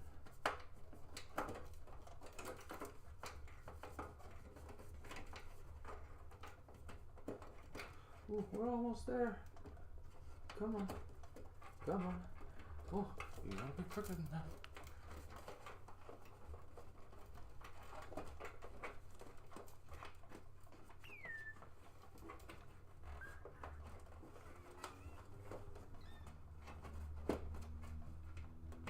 There we go. Jesus. Holy cannoli, my dude.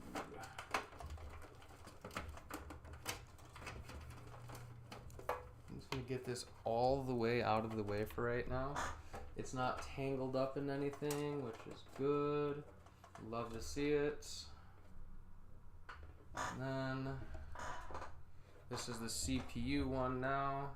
Sorry for the lack of what you're able to see there, but for the most part, once again, we're just taking a cable and we're putting it right into that hole that I was showing you there. Now this one, because this is CPU power, obviously it doesn't plug straight into the processor, which would be hilarious. Sadly, sorry, it doesn't. We're gonna go up this way. I feel inclined to kind of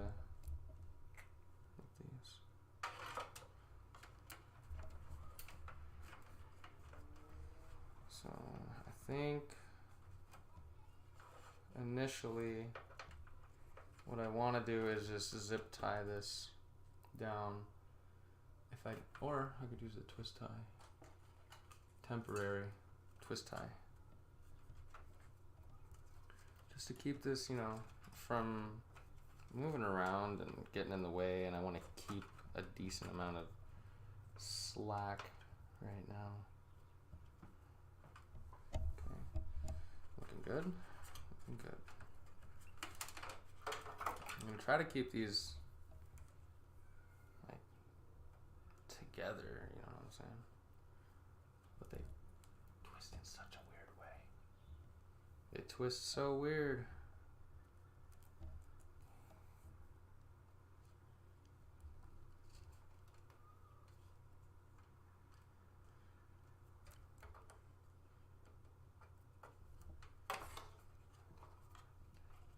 Sorry, this is just me being OCD with the cables. That's so funny.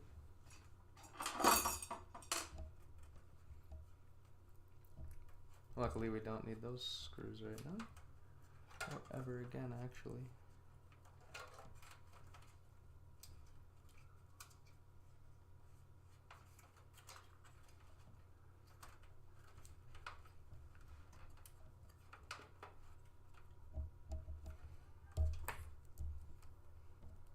There we go.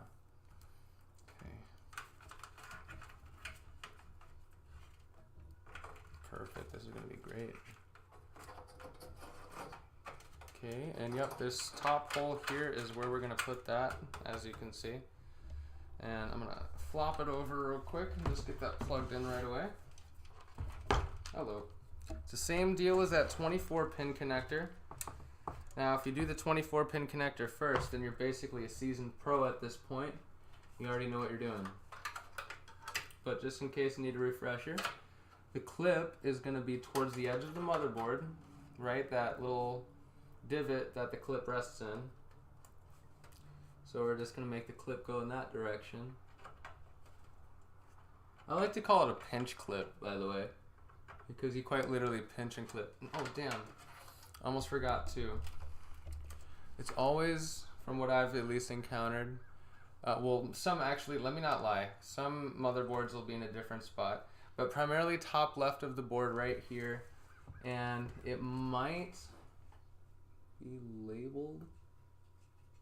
I actually don't see a clear labeling on it, but it's actually the only one of those plugs that that is on the motherboard like that most of the time, at least on this board right now. And it looks the exact same as a 24, just a lot smaller. But if you do actually, you're not really seeing it right away, or if you're questioning if you're putting it into the right one, your motherboard's user's manual will definitely tell you. It'll definitely let you know where that's located. Now you'll see a lot of these too. Like I'm kind of holding this here. It's plugged in already. But this is just like a way for us to daisy chain stuff.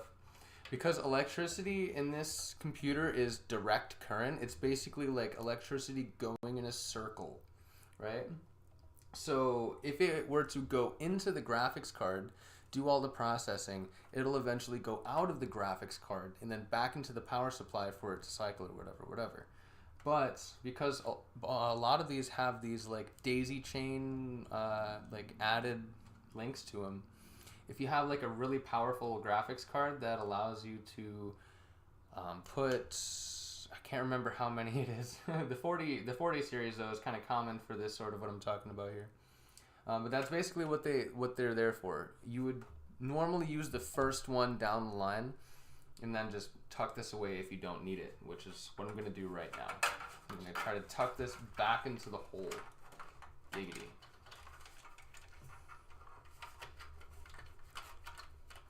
Come on there.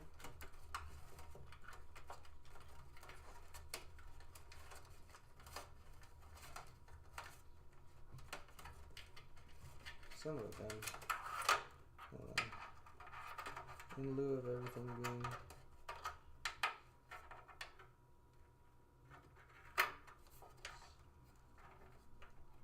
Oh, these bastards twisted it. I hate you. I was over here like, I gotta get it in there straight. And like, in the midst of my OCD becoming a problem, I notice it's not gonna be. No, actually, what I probably could do. No, I'm not gonna get too OCD right now. I'll stop. I'm gonna stop. I need to stop. Okay.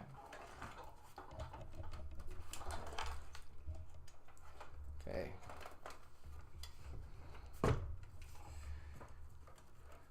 And before we actually commit to zip tying this cable here, I'm gonna wait until we put our top fans in, I think, because that'll probably be advantageous for us. Try to tuck that away as much as I can for now, because yeah, this cable, for example, we're gonna have all of this running down the side too, following this. So put that out of the way for right now. We got our motherboards basically settled right now, except for these cables. So all of these, it's going to be kind of hard to explain where they go for the most part, but I'll do my best. This blue guy here, as an example, I actually have this zip tied currently to the HD audio, and it'll, again, it's going to be labeled for you, hopefully, if your manufacturer is not a dick. So we will be able to go in through the bottom here, and then here. Come on. I love how they put a bunch of holes. It's a lot of like deciding, you know, but in the end it's kind of groovy, you know. So I just put that big fat plastic one, mine is blue, yours might be too, into that bottom hole there. This one's going to be pretty easy for you. You're going to be looking for the plastic one. Mine says F_USB 334 with a couple of hyphens between the numbers. And at the same time, the piece of plastic that this goes into is like shaped basically in a very easy to see way. So you're going to identify it. It looks exactly the same. Now, I'm just going to want to try to safely bend these cables in a good way.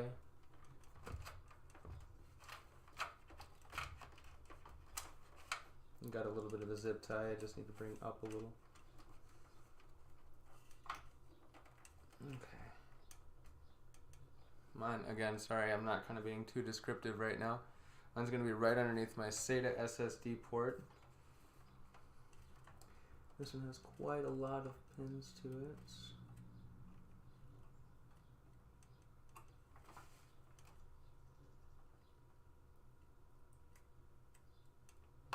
There we go. Straight on in. Good stuff. That one's really hard to take out, by the way, so like be sure of your cable placements before you actually commit to that.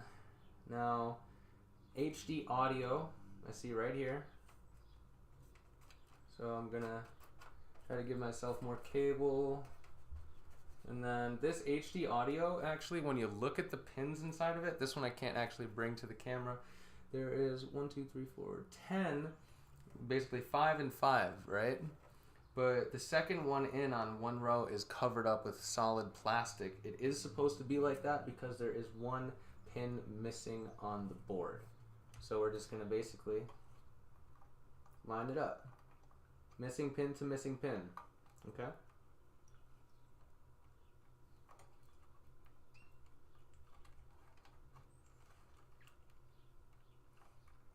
Make sure it's firmly in there.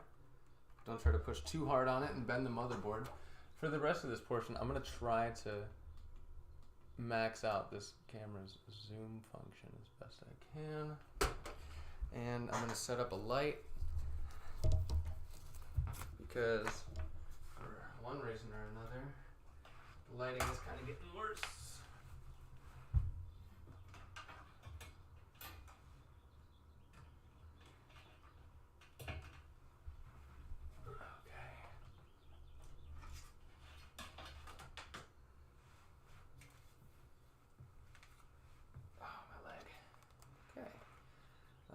Where can I put this?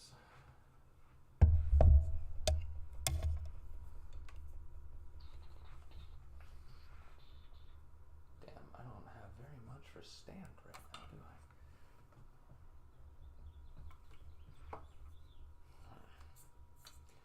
Decisions, my guy. Sorry for the temporary pause. Let's see. It has to be relatively close. I think actually if I just... I think this could be a good solution here.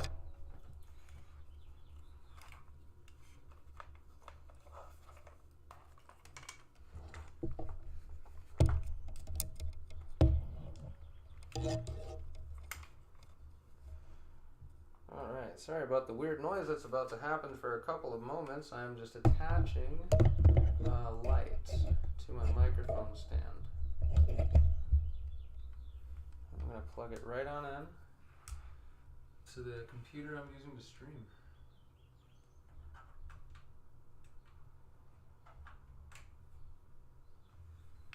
Good. Good stuff. Power and how's that? A little bit better, I'm hoping.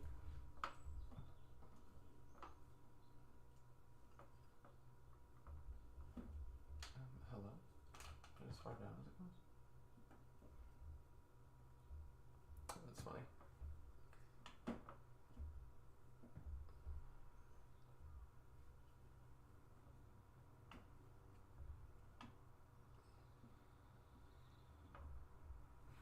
jeez.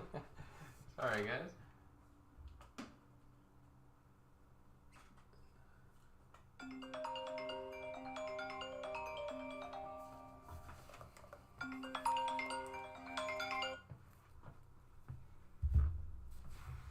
Okay.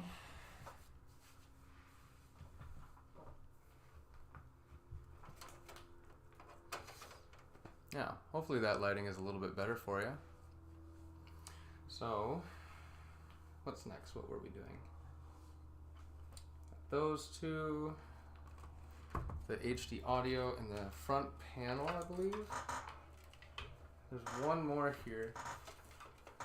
It's a very small one.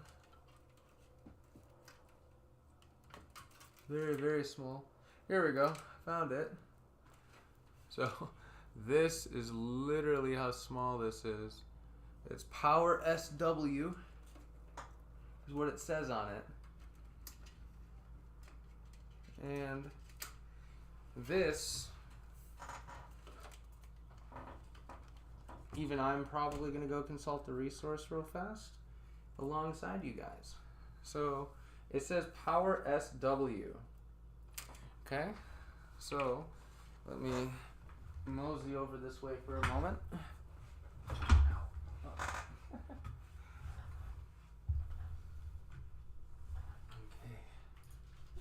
so we're gonna go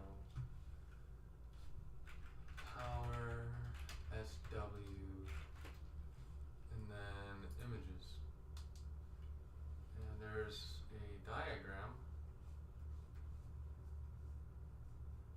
You might be able to find. Hold on, let me just type in motherboard too. I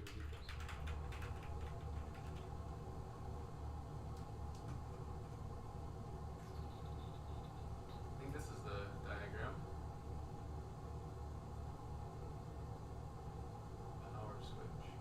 So you're going to be looking for basically this pin configuration on your motherboard somewhere in this general direction here from when it appears.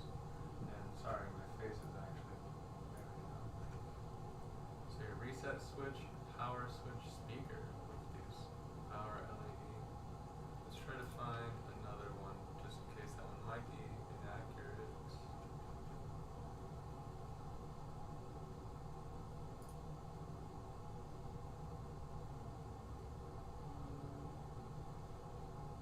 There's a bunch of diagrams here now. So this again is a really good way to figure out, okay, that's not, but a pretty good way to figure out where you're going to be plugging these into. I wish I could find that one that I just used last week. Because that one was actually like spot on.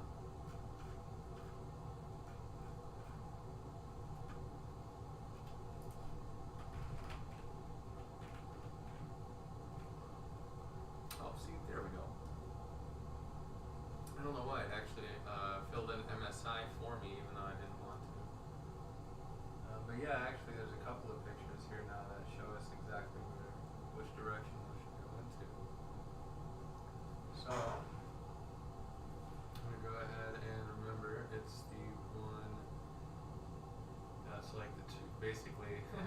God, I can't word today. It's the one that has a missing notch. Gonna be on that side there, on the right side. Okay.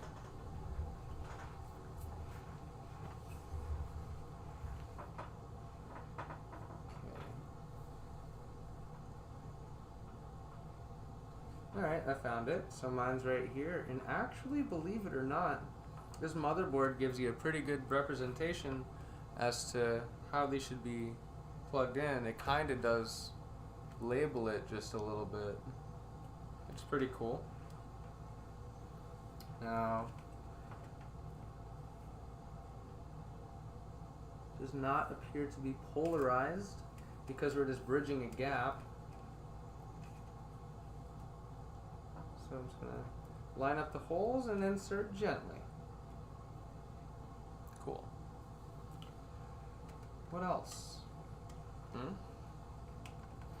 there anything else that we're missing here? plugging everything in is normally the one thing that takes a majority of your time. This pokey bit here, by the way, is for RGB and stuff like that. We'll focus on that in a minute. Okay. RGB. This is for a fan. Yep. Okay. So I actually don't think there's too much else. This needs SATA power. So, yeah. Let's go ahead and grab one of those cables. So this one is for our SATA power here. It's going to look pretty thin, and if you look closely enough, you can almost see that there's like an L inside at one end. It's actually not on this side, it's the opposite side. So it's going to be right here. That little divot. That's the one we need, bro. So we're gonna untie this, save the twist tie. They're good for cable management if you don't have any zip ties.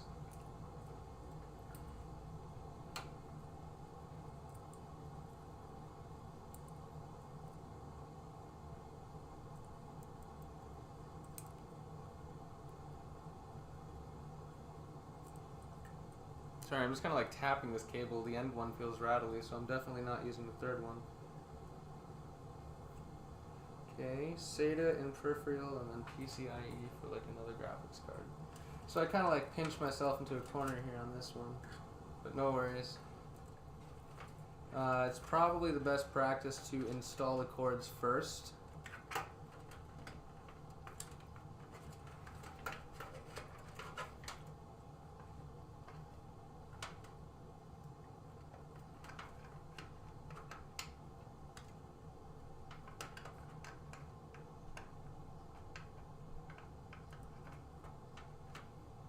Okay. Sorry about that.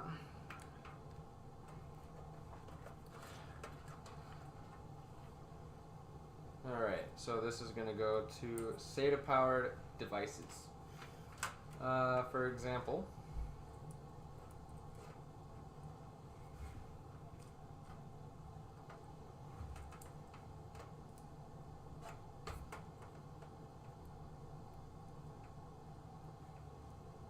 our solid state drive. And I think actually that this case has an RGB controller to it, so it actually demands a little bit of this power.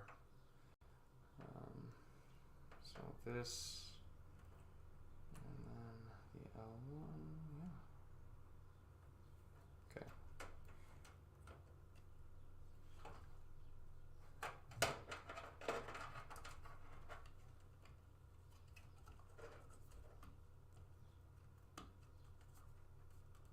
Alright, when you plug in your SATA connector power, you kind of want to make sure it's firm, because if it's not in there all the way, you're probably not going to boot up one of these days.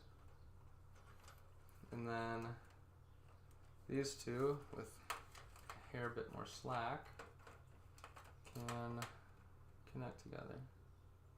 Perfect. They're facing the same way by nature.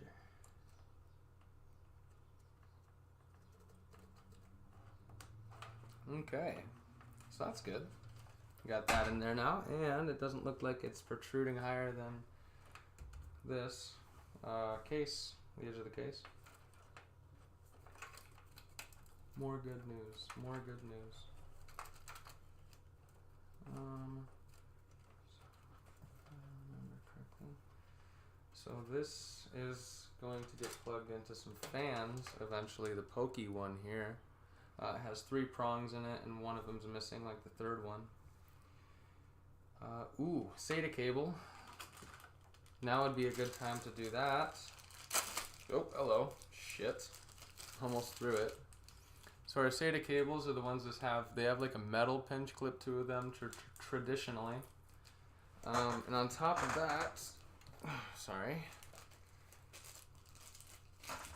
They're again gonna have a little bit of an L, a lot like your SSD power, or yeah, your SATA power. So you can kind of see it there. It has a little bit of an L inside of that connector. I'm gonna try to see if I can connect that bent side, the 90 degree, the L. Let's see if I can try to connect it in here. It doesn't look like it though. I mean, I could. Oh yeah, hey, there we go. So once again, you're gonna see a couple of plugins that have L's in them, and that's for your SATA power. So we could actually use one of those with this L here. I think redundant enough. We're gonna use this one.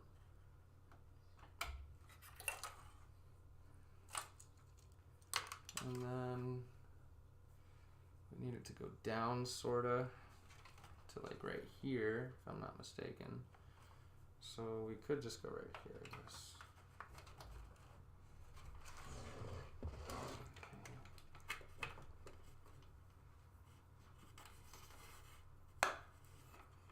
Okay. Cool, we have plenty of room. Yeah.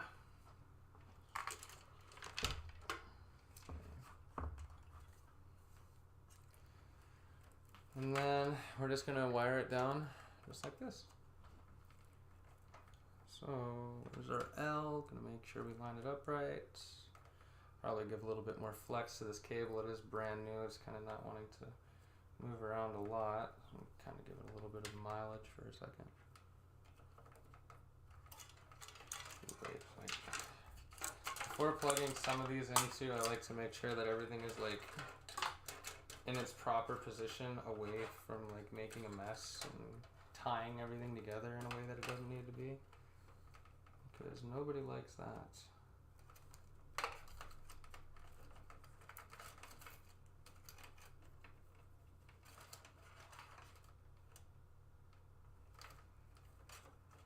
Okay, so right this way, and then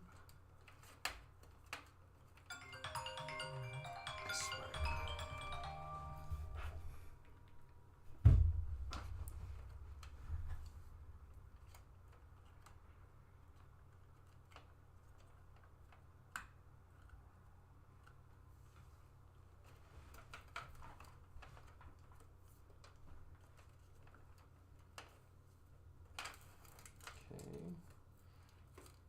And when we're ready to close everything together, that should be lined up pretty well.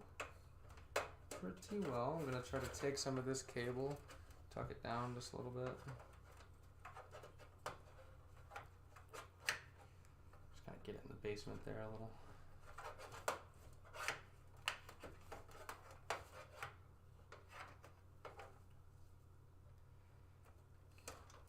And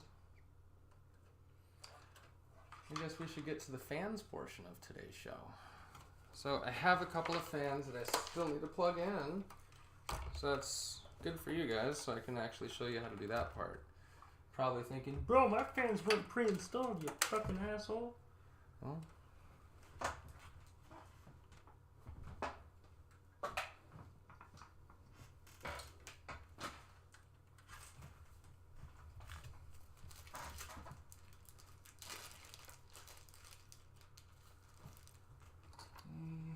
just gonna grab 4 fan screws for each fan. Come on, come on.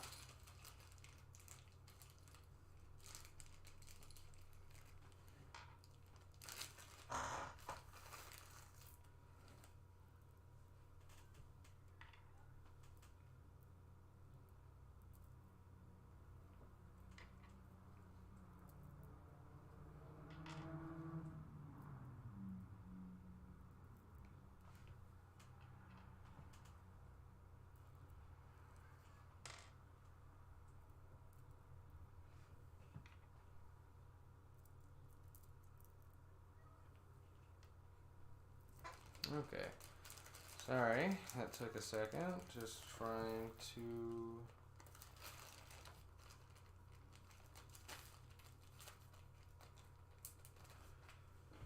Okay.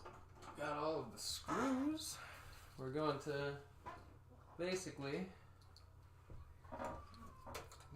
figure out which way we need our fans to be facing, okay?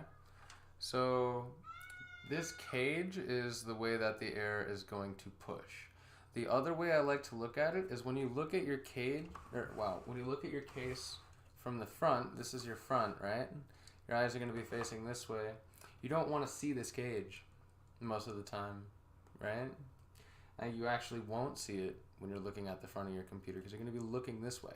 You can see the cage when you look from the opposite side, as you can kind of see already. You know, the cage is right there on the fans. That basically helps you kind of just like by default know which way is pushing air, really. So we're gonna basically install them with the cage to the fan on the, with the cage to the case. Jesus, vocabulary today, guys. Yeah. If you didn't know what this shit was called, this isn't gonna help you. Fun fact.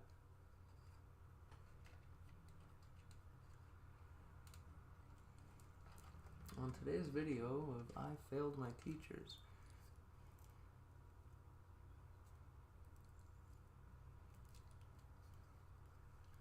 So, cables, I'm going to be putting through a hole at the top of the motherboard, and I'm going to have the cables coming out towards that hole, so there's as little bit showing as I can. So you don't want to see a bunch of your cables, you don't want it to be like inside the case. Looking all silly. Okay, here we go. Slowly but surely. There we are. Okay, get that out there. Okay, right.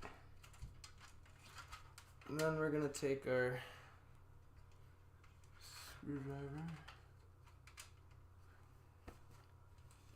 There it is.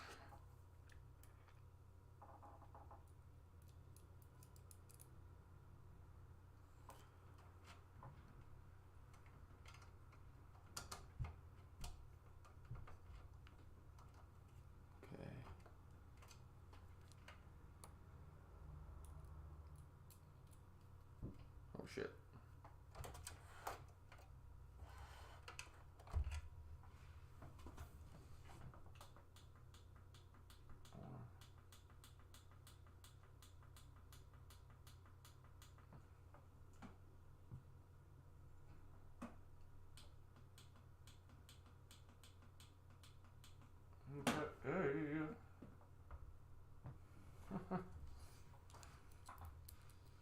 Okay.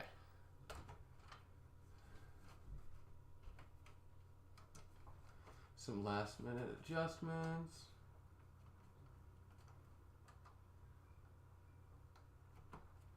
These screws are always remarkably hard to get in. And I think that's because they're going into like a sort of squishy, more foamy hole.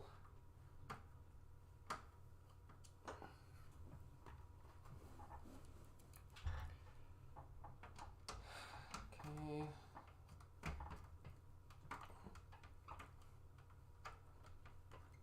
Foamy hole, ha ha ha. That sounded dirty, na na na na na. Okay. I like to spread the fans apart, especially if you can only fit 2 of them. But that's just me. And kind of makes it look nice and neat. On to fan number 2. Where are you?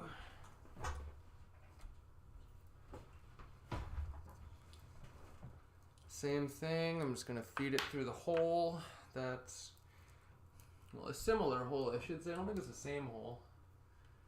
I might actually end up, yeah, I'm going to use the same hole. Because this case doesn't really have another one that's close but far, you know. It's all weird and stuff, Scoob.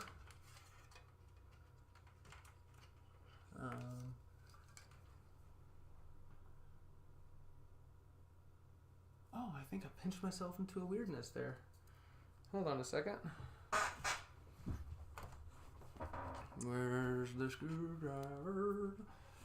I think I kind of got the cable stuck underneath the fan.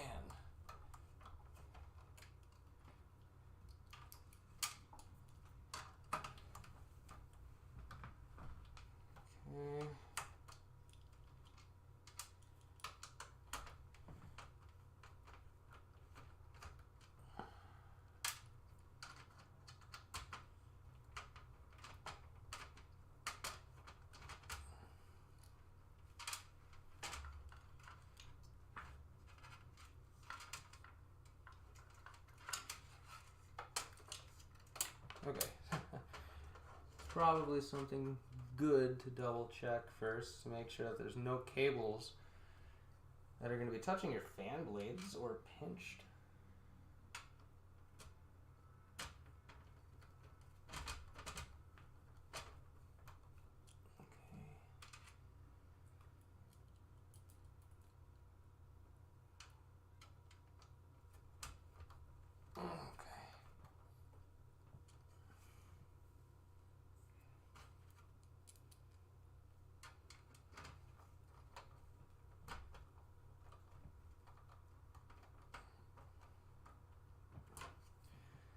See, everybody makes mistakes. It's all good, brother. And sisters, I guess. You know, it's kind of just default to call everybody bro these days. Now, next step, sip a Monster.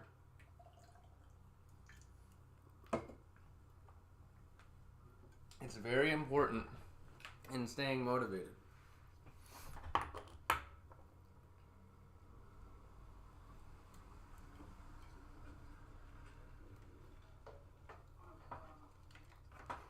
Okay. Shim only. This thing.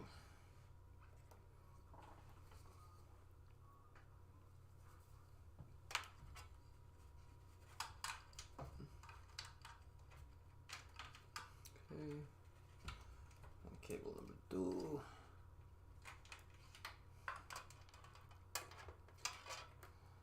Necesitas cables.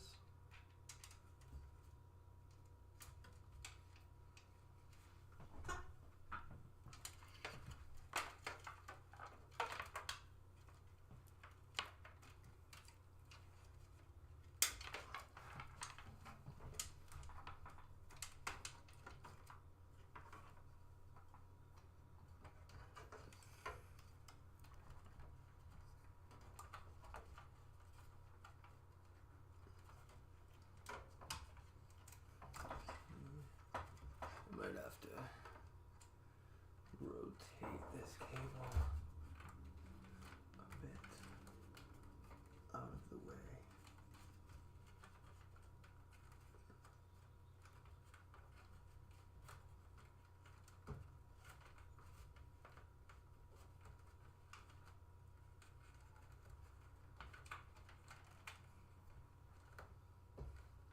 Okay, what I'm going to do for that specifically then, for those CPU cables, they are flat but twisted, and I can't really line them up properly because of the fact that they were twisted either by design or just by accident in the factory. But I'm going to twist these together because it is currently what I like to call inconvenient. So there's that. Okay.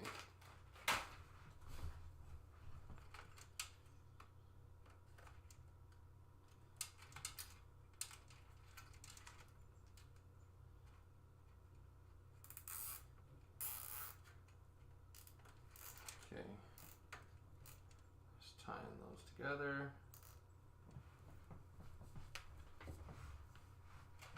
I'm gonna cut these two, by the way.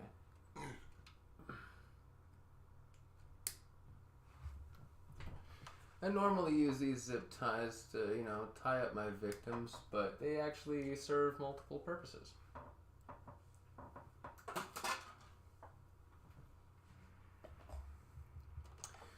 Now that that's sort of out of the way, and I can kind of put this fan here now.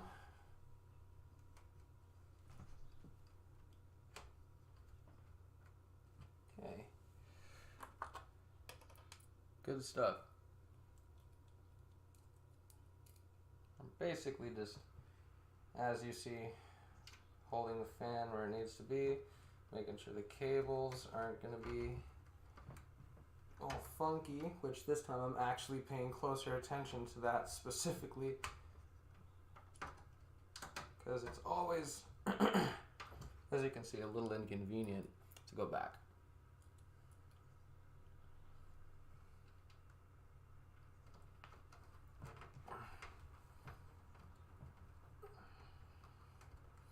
I think this case can actually hold 240 millimeter fans, if I'm not mistaken. So that's pretty cool. A little bit bigger fans, I guess, more airflow. Well, it's 20 millimeters, I don't know. You tell me your thoughts. If 20 millimeters is make or break for you guys. If your case just won't cut it without 240s or 140.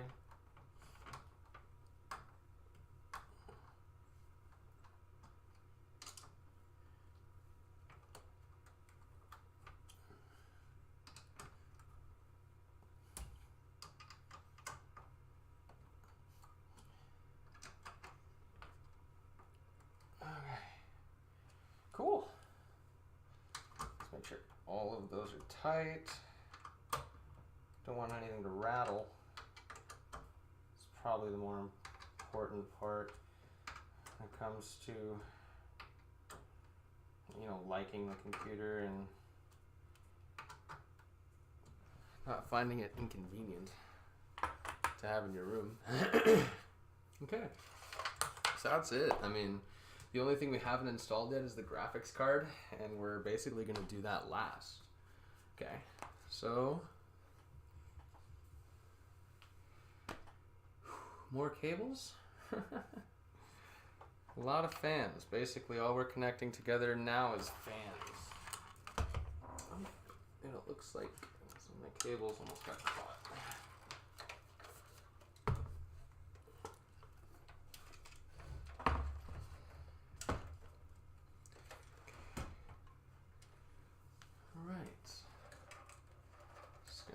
Separate all these cables, make sure all of our fans go. Now this is where the RGB starts, right, from the case. So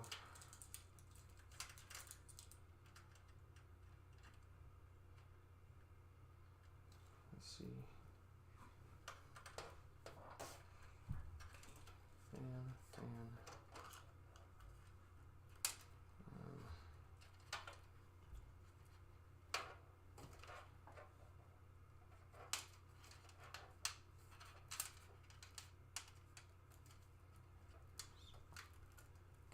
Fan headers we're gonna keep aside for just a moment.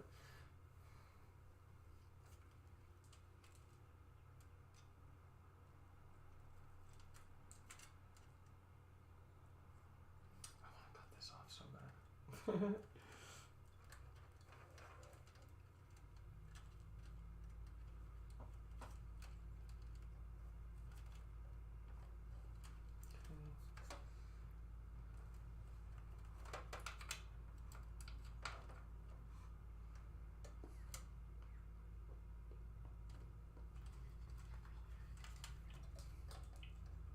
Sadly, I'm thinking I'm going to have a couple of ugly cables for a minute. Just for a couple of minutes. Okay, well, let's try to cable manage this in a good way. Grab some zip ties.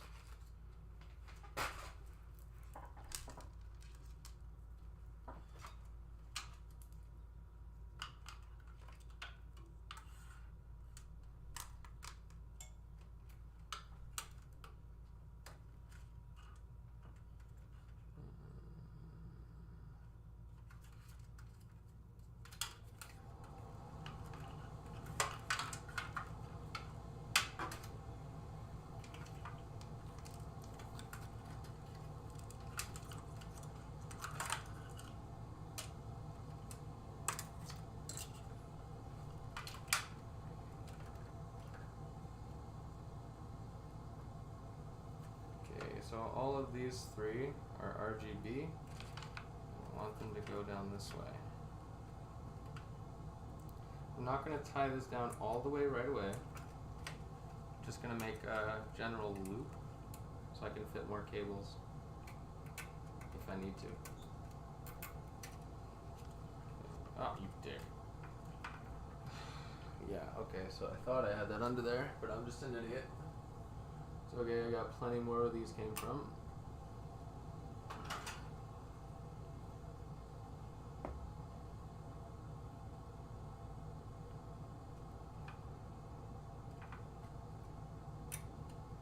Oh, that's why. This is just me being dumb, but you can just slide the cables under those, so I don't need a zip tie. Wow, the more you know.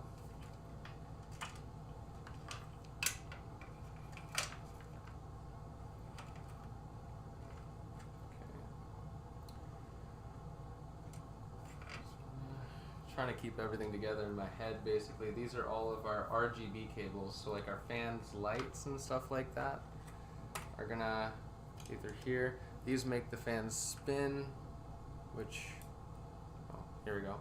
These make the fans spin, which is super weird. How there's a difference. And then RGB comes out of here to our first fan. I'm just trying to keep all of these as clean as I can. So this is going to start to go up, basically. Holy mess. So considering what I'm going to be doing is twist tying a lot of access cable. So like, I could either have it go up in this direction, basically, following along with all this stuff. And then I'd have to just like twist the access cables from these. Basically just put them here somewhere. Or I just twist up this access cable and then have these come down.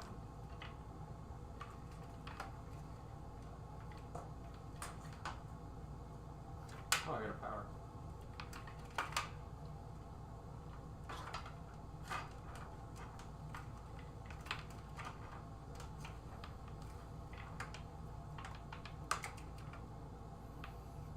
Yeah. I think I'll just go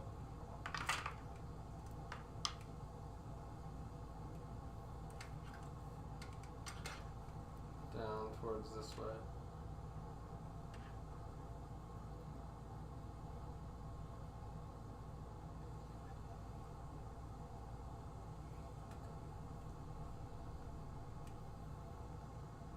And then we're basically just stabbing all these in. We're daisy chaining them is what it's called.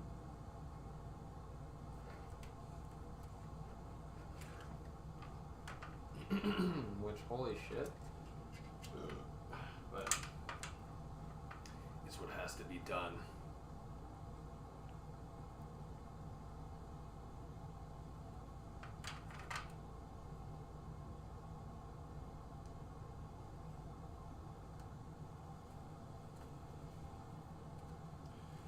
Okay, here is the mess that we created. Holy moly, right?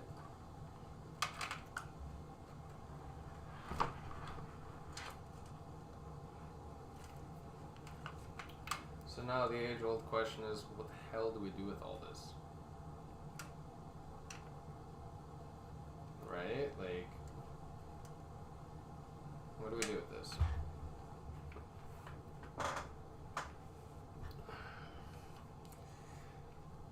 What I am sort of considering, I guess,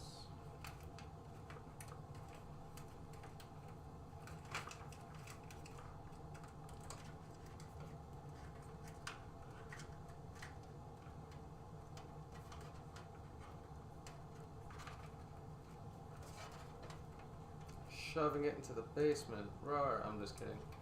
Don't shove it all into the basement. We need to do a little bit of something about this.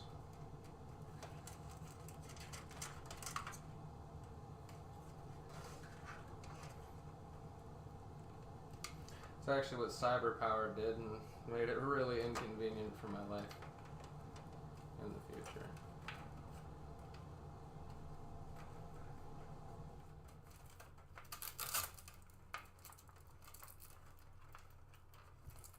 Okay, fasten these down this way.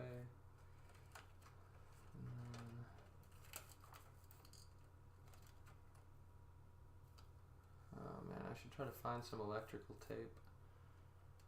It's not exactly the best idea to keep this metal prong exposed like this. We'll try to just make sure it stays in a good spot.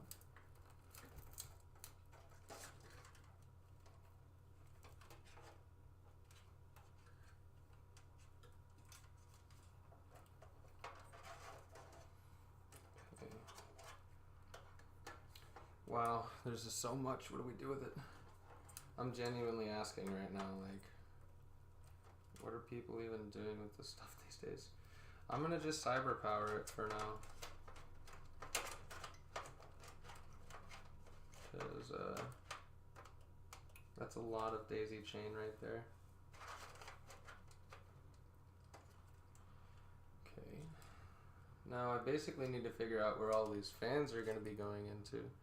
These are our fan connectors, right? And we could like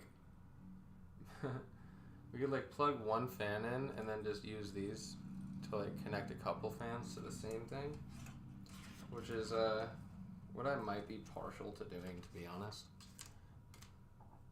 For the ones that I can.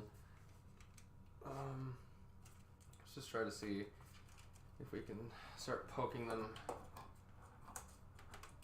into the case for now.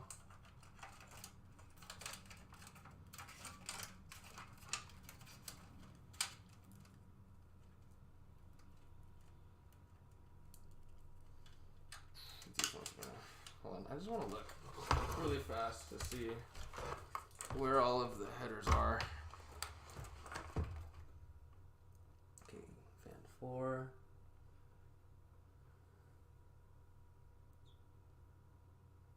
One.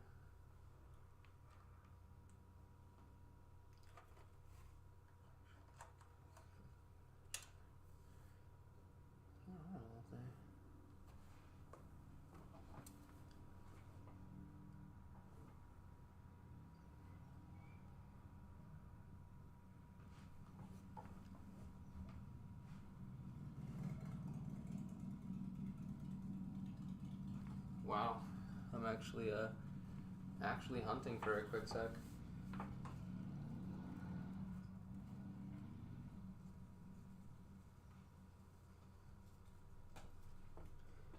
See 1 and I see 4.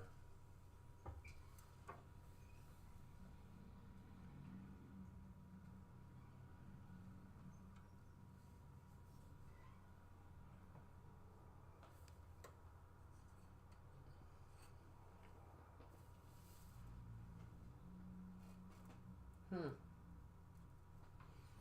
my flashlight? Somewhere around here.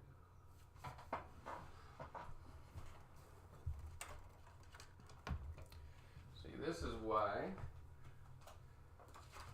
this comes in handy.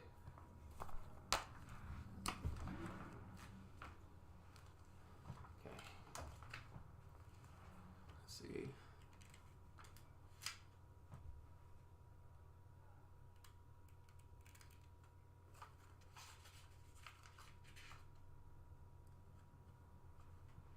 Yep, that's your RGB header.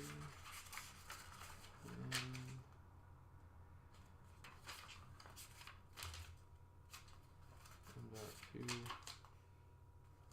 smaller M.2, smaller M.2, another M.2, RGB LED headers. I don't know. I need more than one of those. It's fucking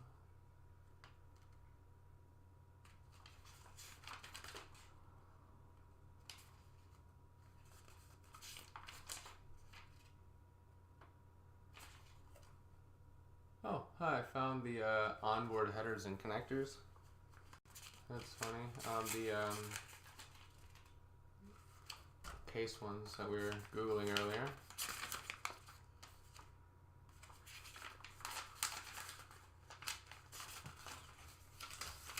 Oh, wow, I'm dumb.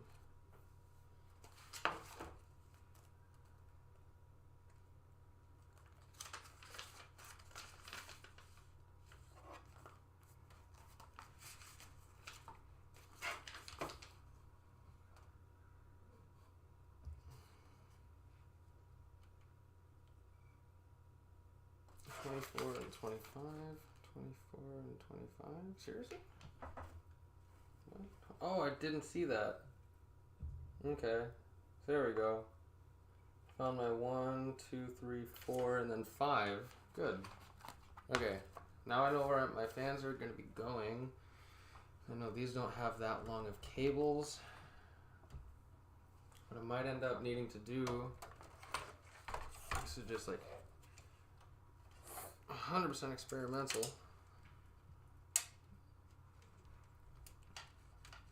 Okay, good stuff. Take this back out. Oh, get out, get out. Okay. So what I'm going to try to do here is this plate is actually like hollow in here. So what I'm going to try to do is just wire this down in there.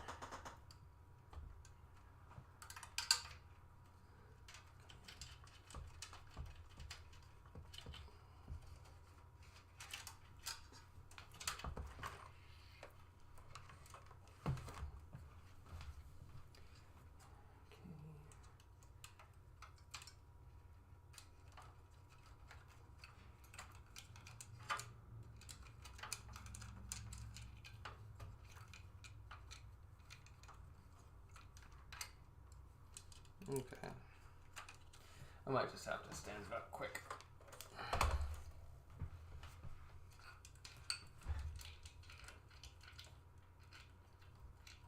Okay.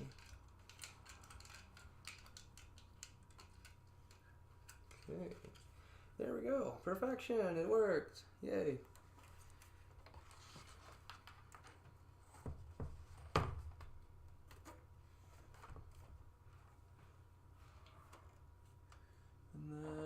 Line up the plastic bits there.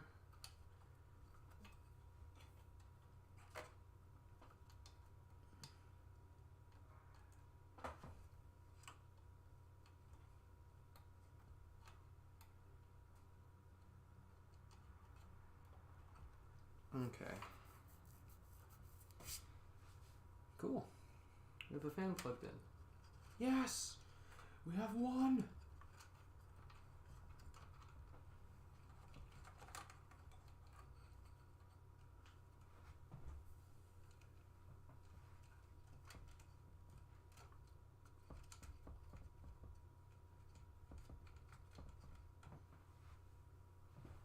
Cool. Now this one is not very long either, but the other three are all the way down here. That one doesn't have that fucking vintage ass connector either. So I might have to plug it right here.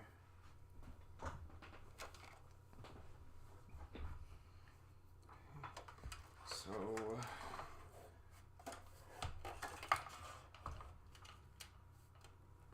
This is again one of those days where we make a compromise here, where we just plug one random fan into the CPU fan header, because we sort of just kind of have to right now. Oh, come on. Wish I had better viewing angles for you guys. Next time I do this, hopefully I'm gonna think up a better setup for all this. Okay, so I got that fan plugged into another CPU fan header right up top, because once again this motherboard has a couple of them. And then it's gonna try to hide the cable a little bit. I want it to be just at the forefront like that.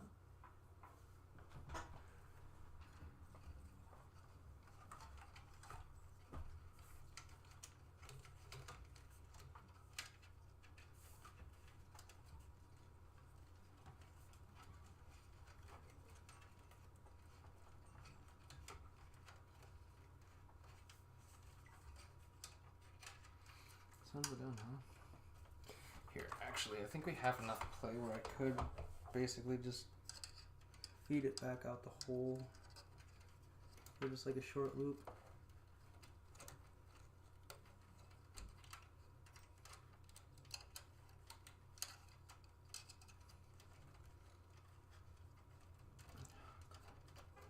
Come on.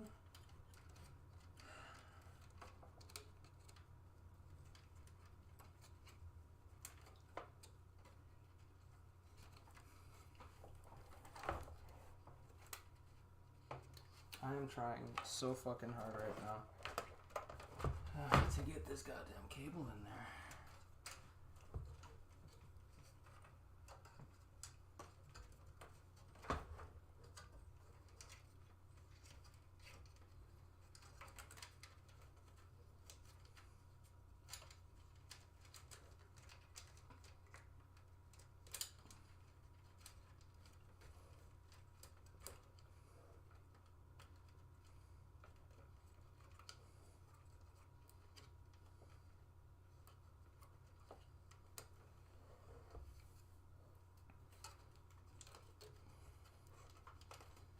Get in there, fucking bitch.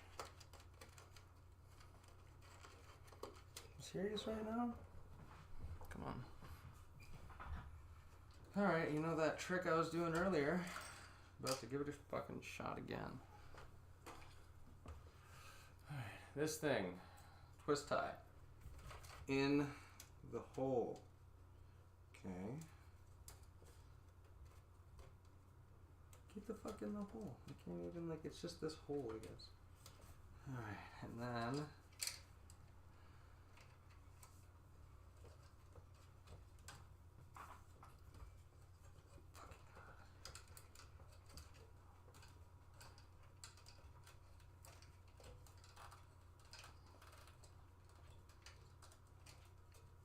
I'm really trying with this cable here.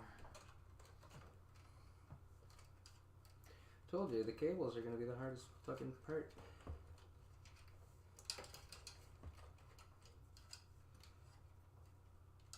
All I want is this one cable to move, and we've probably been here for like 10 minutes already, just watching me fiddle.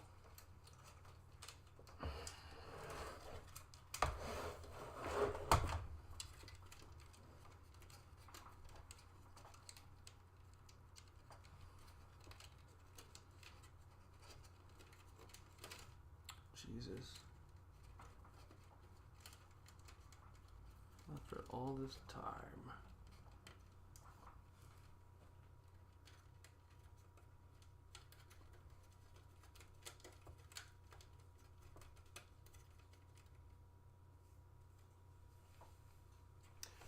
Oh, that was frustrating for a moment there, guys. But we're here. We're queer. What are you going to do about it? Totally kidding. My wife is going to kill my ass.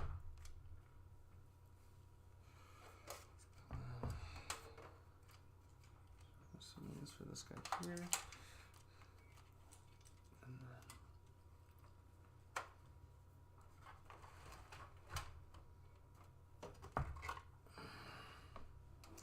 it looks like there's a couple of holes that are going to make this process look a lot cleaner. I'm going to feed this right into here.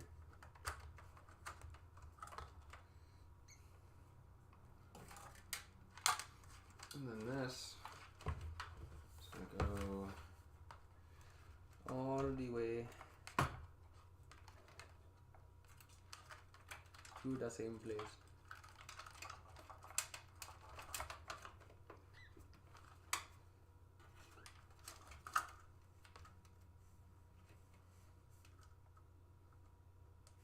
Okay.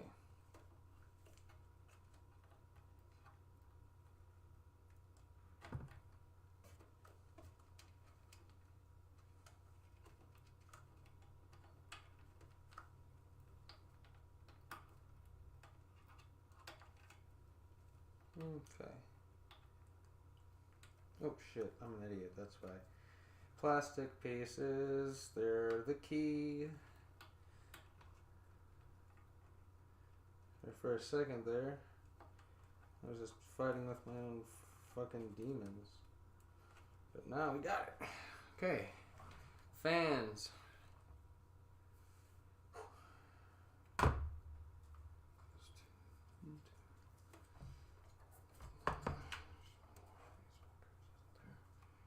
Is that all? No. I'm not putting this in like that. Do this a better way.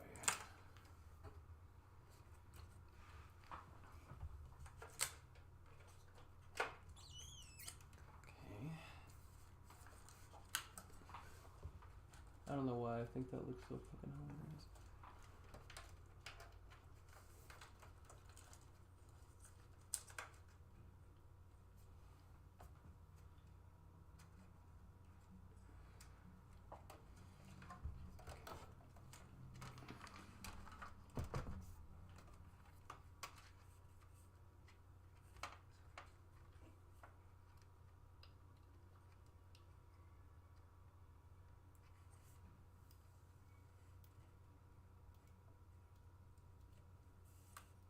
Come on, baby, let's do the twist. Okay.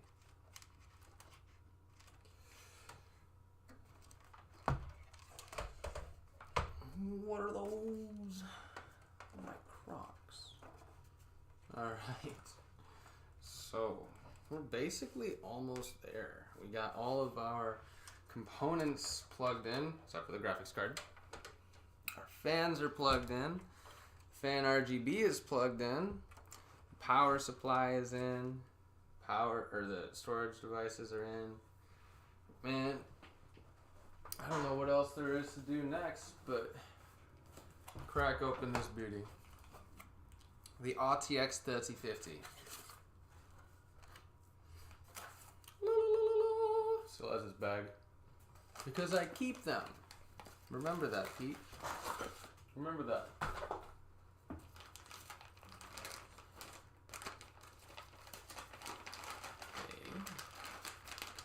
Oh, tape.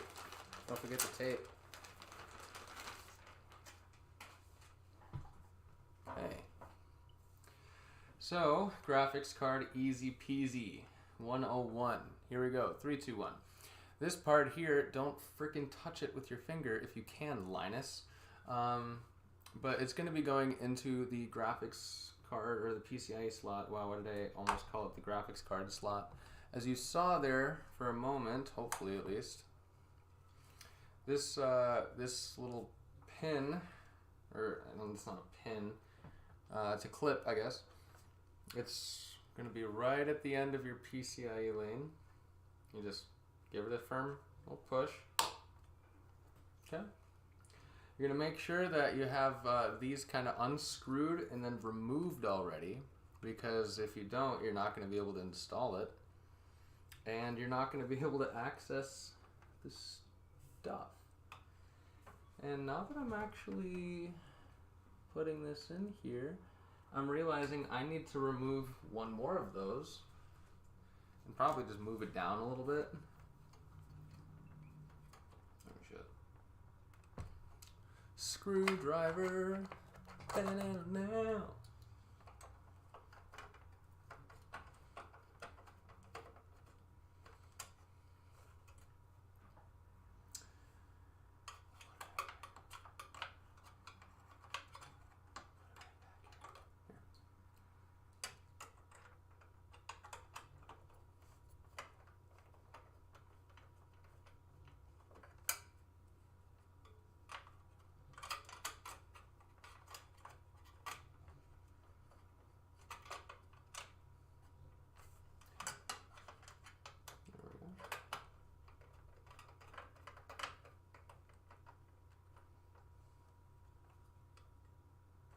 Oh.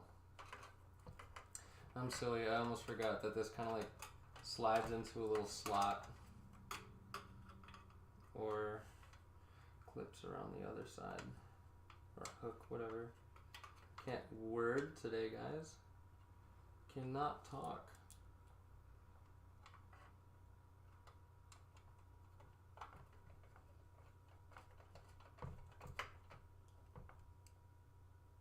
Okay, now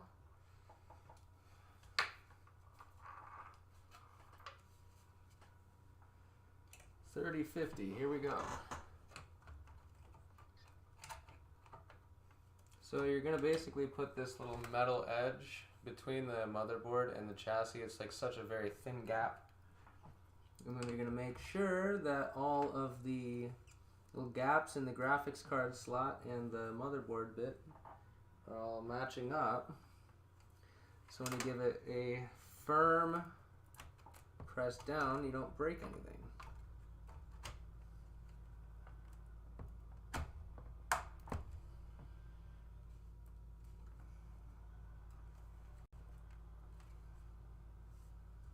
I'm gonna try reseating it because I don't feel confident with that placement.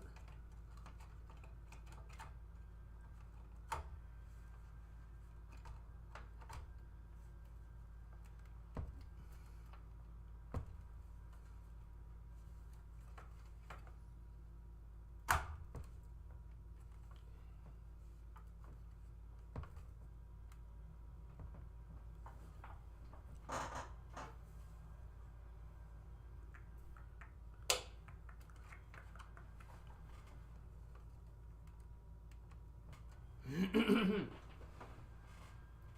I being impeded at all by this?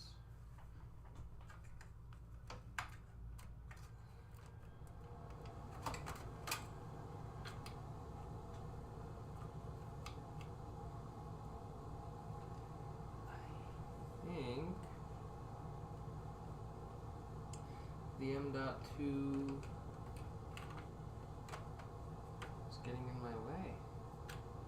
Well, the M.2 shield, I should say.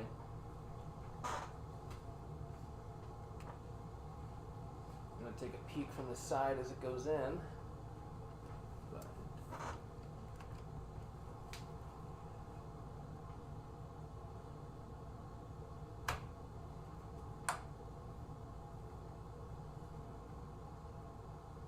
nope, actually we're perfect, and I'm just crazy, so that's okay.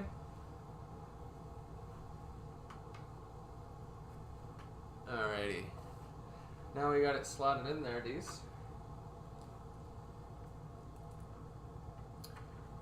This case is kind of like bent a little funky towards the back, so I always have to kind of like push forward a little bit with my hand as I get these in.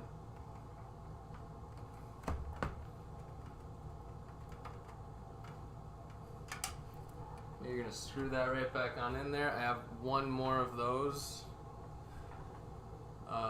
wherever I put that bag at. There it is.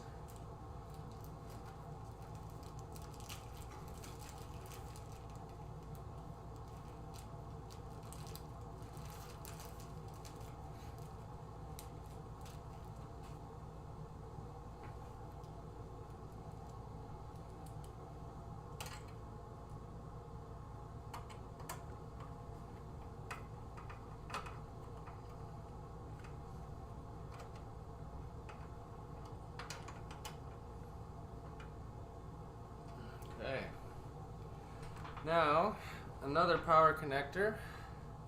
You're going to see right about here. I'm really hoping that this footage is decent. You're going to see your 8-pin power connector. That is this guy here that we shoved through way, way back in the day. Okay? So we're going to, again, piece them together, these two, because we need 8. It's 6 and 2. We're going to piece these together. Okay? Okay. And then determine which side is the clip side. We can't feel it because it's a little thin in there, but I can see it. And then we're just going to gently guide it in there. It just fell into place, and now we'll get it pushed into clip. Grab a zip tie and secure the victim.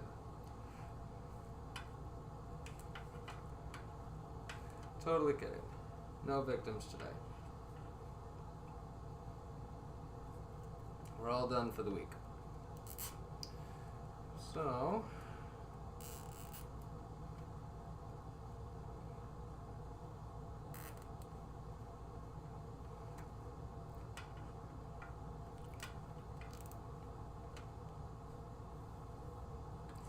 and again, we don't want this hanging there, so we're going to clip this.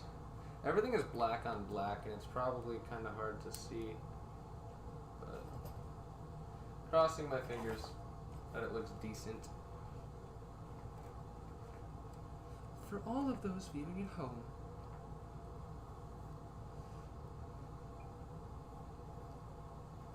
I feel like everything's good. I think that's like the dead last thing we had to do. So let me check everything back here, make sure that we can get some good cable management before we close up. Okay, that's just hilarious. I can't understand why it's so funny to me.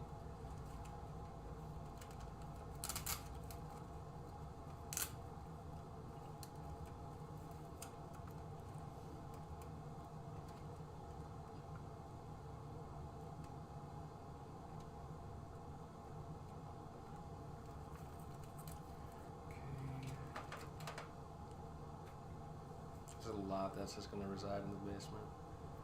A lot of extra, I should say. I'm just going to kind of secure it to the case, but then it might just kind of find its way down here eventually.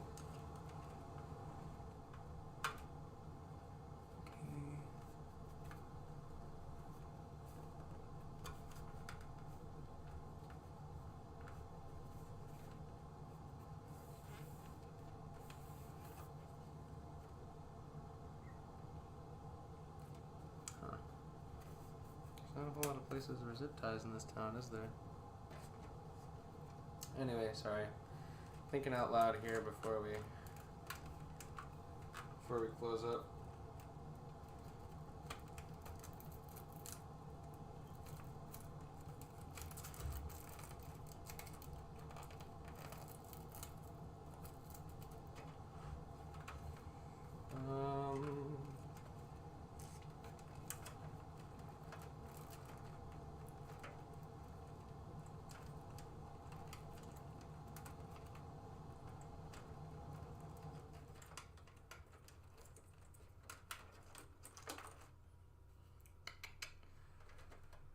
Man. Let's try to see if we can properly decide if this has a hole on the other side for a zip tie. I don't think it does though, it just looks like a weird bump. It's so fucked. I don't understand what that's supposed to be for.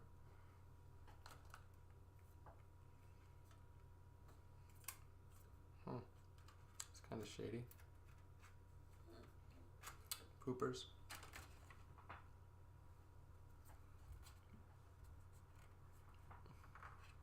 Oh, here we go. That's the start.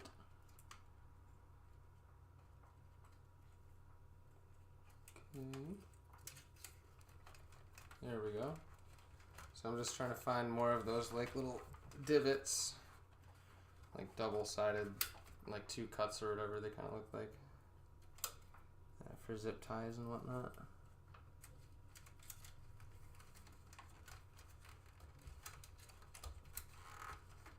Okay.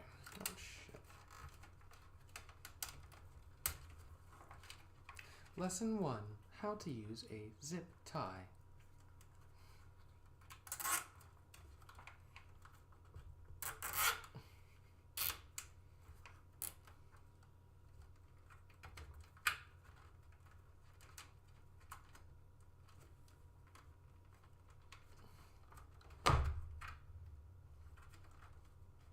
Stop it. Oh yeah, I keep forgetting where I put my cutters, and they're like right here.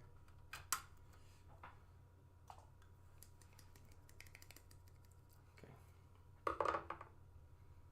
That is kind of unfortunate. I'm legitimately like not finding a good spot in the front. Although from past experience, I do know that this would work, where I just take one of these SSD brackets, if you want to call them that, and I kind of just like use it to sort of firmly push the cable into the side.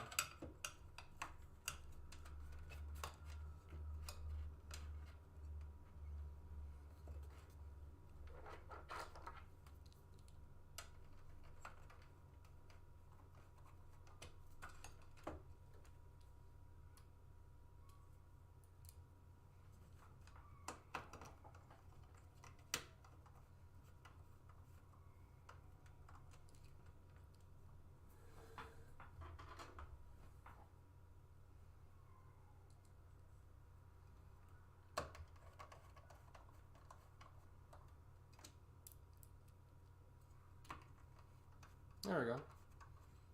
That helps. I'm over here like, darn, there's no place for zip ties. And I'm like, oh yeah, that's what I did the last time. So now we're good. For the most part, I mean, the cables are kind of clean. Just a little bit tucked in the basement, but you know. Fuck yeah, let's get it, bro.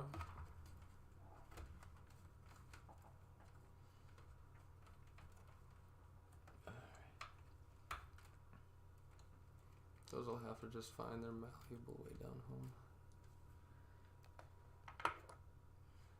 I think that's everything.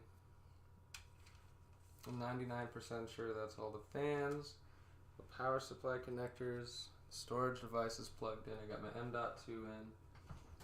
I'm going to go ahead and call it.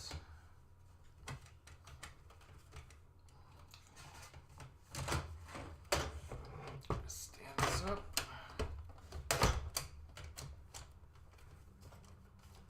Now, of course, there's a couple of other things that I'm going to do as well. Going to try to install Windows, get it posted.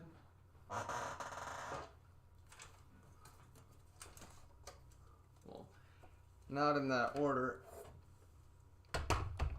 Of course, it's going to post and then I'll install Windows.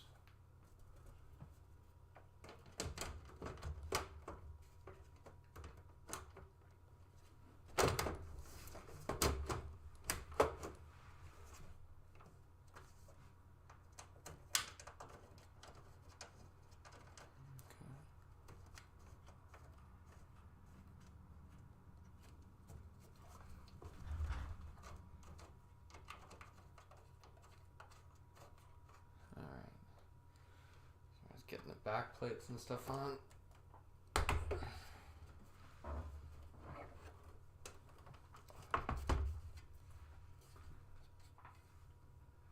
then the front glass. A lot of people will tend to test it before they get it all 100% plugged in to make sure all the parts actually work. But we're about that YOLO life. We're about that YOLO life.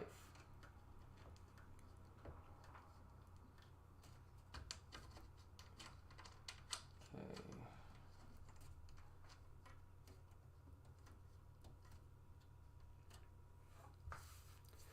Now, plugged in and pray. I have a monitor behind me that I'm gonna get plugged in as well, so we can use that instead of the TV. The TV is kind of a gamble. But alright, let's get this connected. Stay tuned.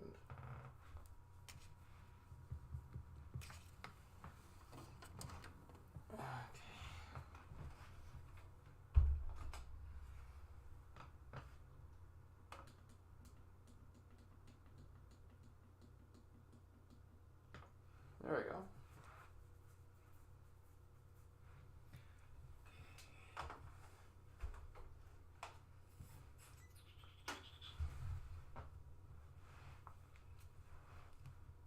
I am going to be running it on the floor for a moment, just because, you know, lack of choices.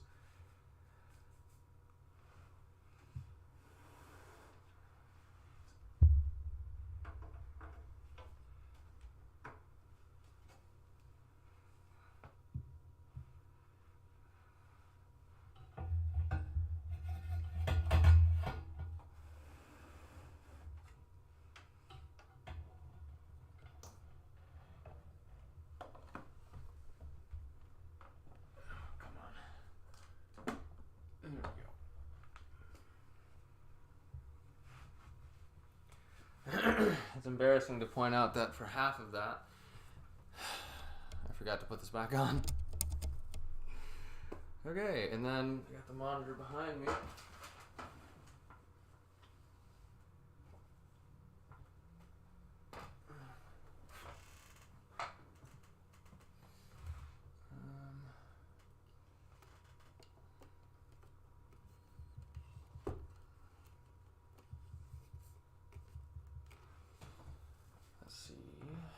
There's a couple of steps that I need to take for this.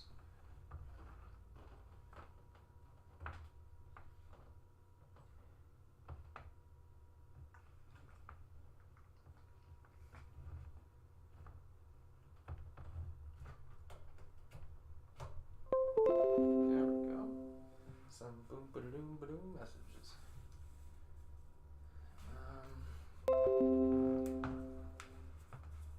And then let's see. Actually, I think what I'm going to do is make this a part 2 stream. So I got the computer built for you. I'm going to end the stream here, and then in about 10, 15, 20 minutes probably, I'm going to pick it back up and test the computer out. Sound like a fun time? If anybody's here, thank you for watching thus far. I actually really do appreciate you if you're watching in the future and you've actually followed along and made it. Like, that'd be incredible. But yeah, I don't think I forgot any of the cables. I'm sorry that the camera angles were not the best in the world. I hopefully will soon be able to get a couple like Gorilla tripods that grip onto stuff, and maybe more cameras, like a decent USB hub, and yeah, figure something out. Because I totally understand. I'm watching myself over here, and I'm right on board with you guys in terms of, like, you know, it's not really the best viewing experience. I do apologize for that. But I hope that YouTube at least lets you zoom in a little bit and gives you some more detail. But anyway, thank you for watching thus far, and I will see you in part 2 of this video. Peace out, my dudes. You are absolute legends. And again, last time, thank you for watching.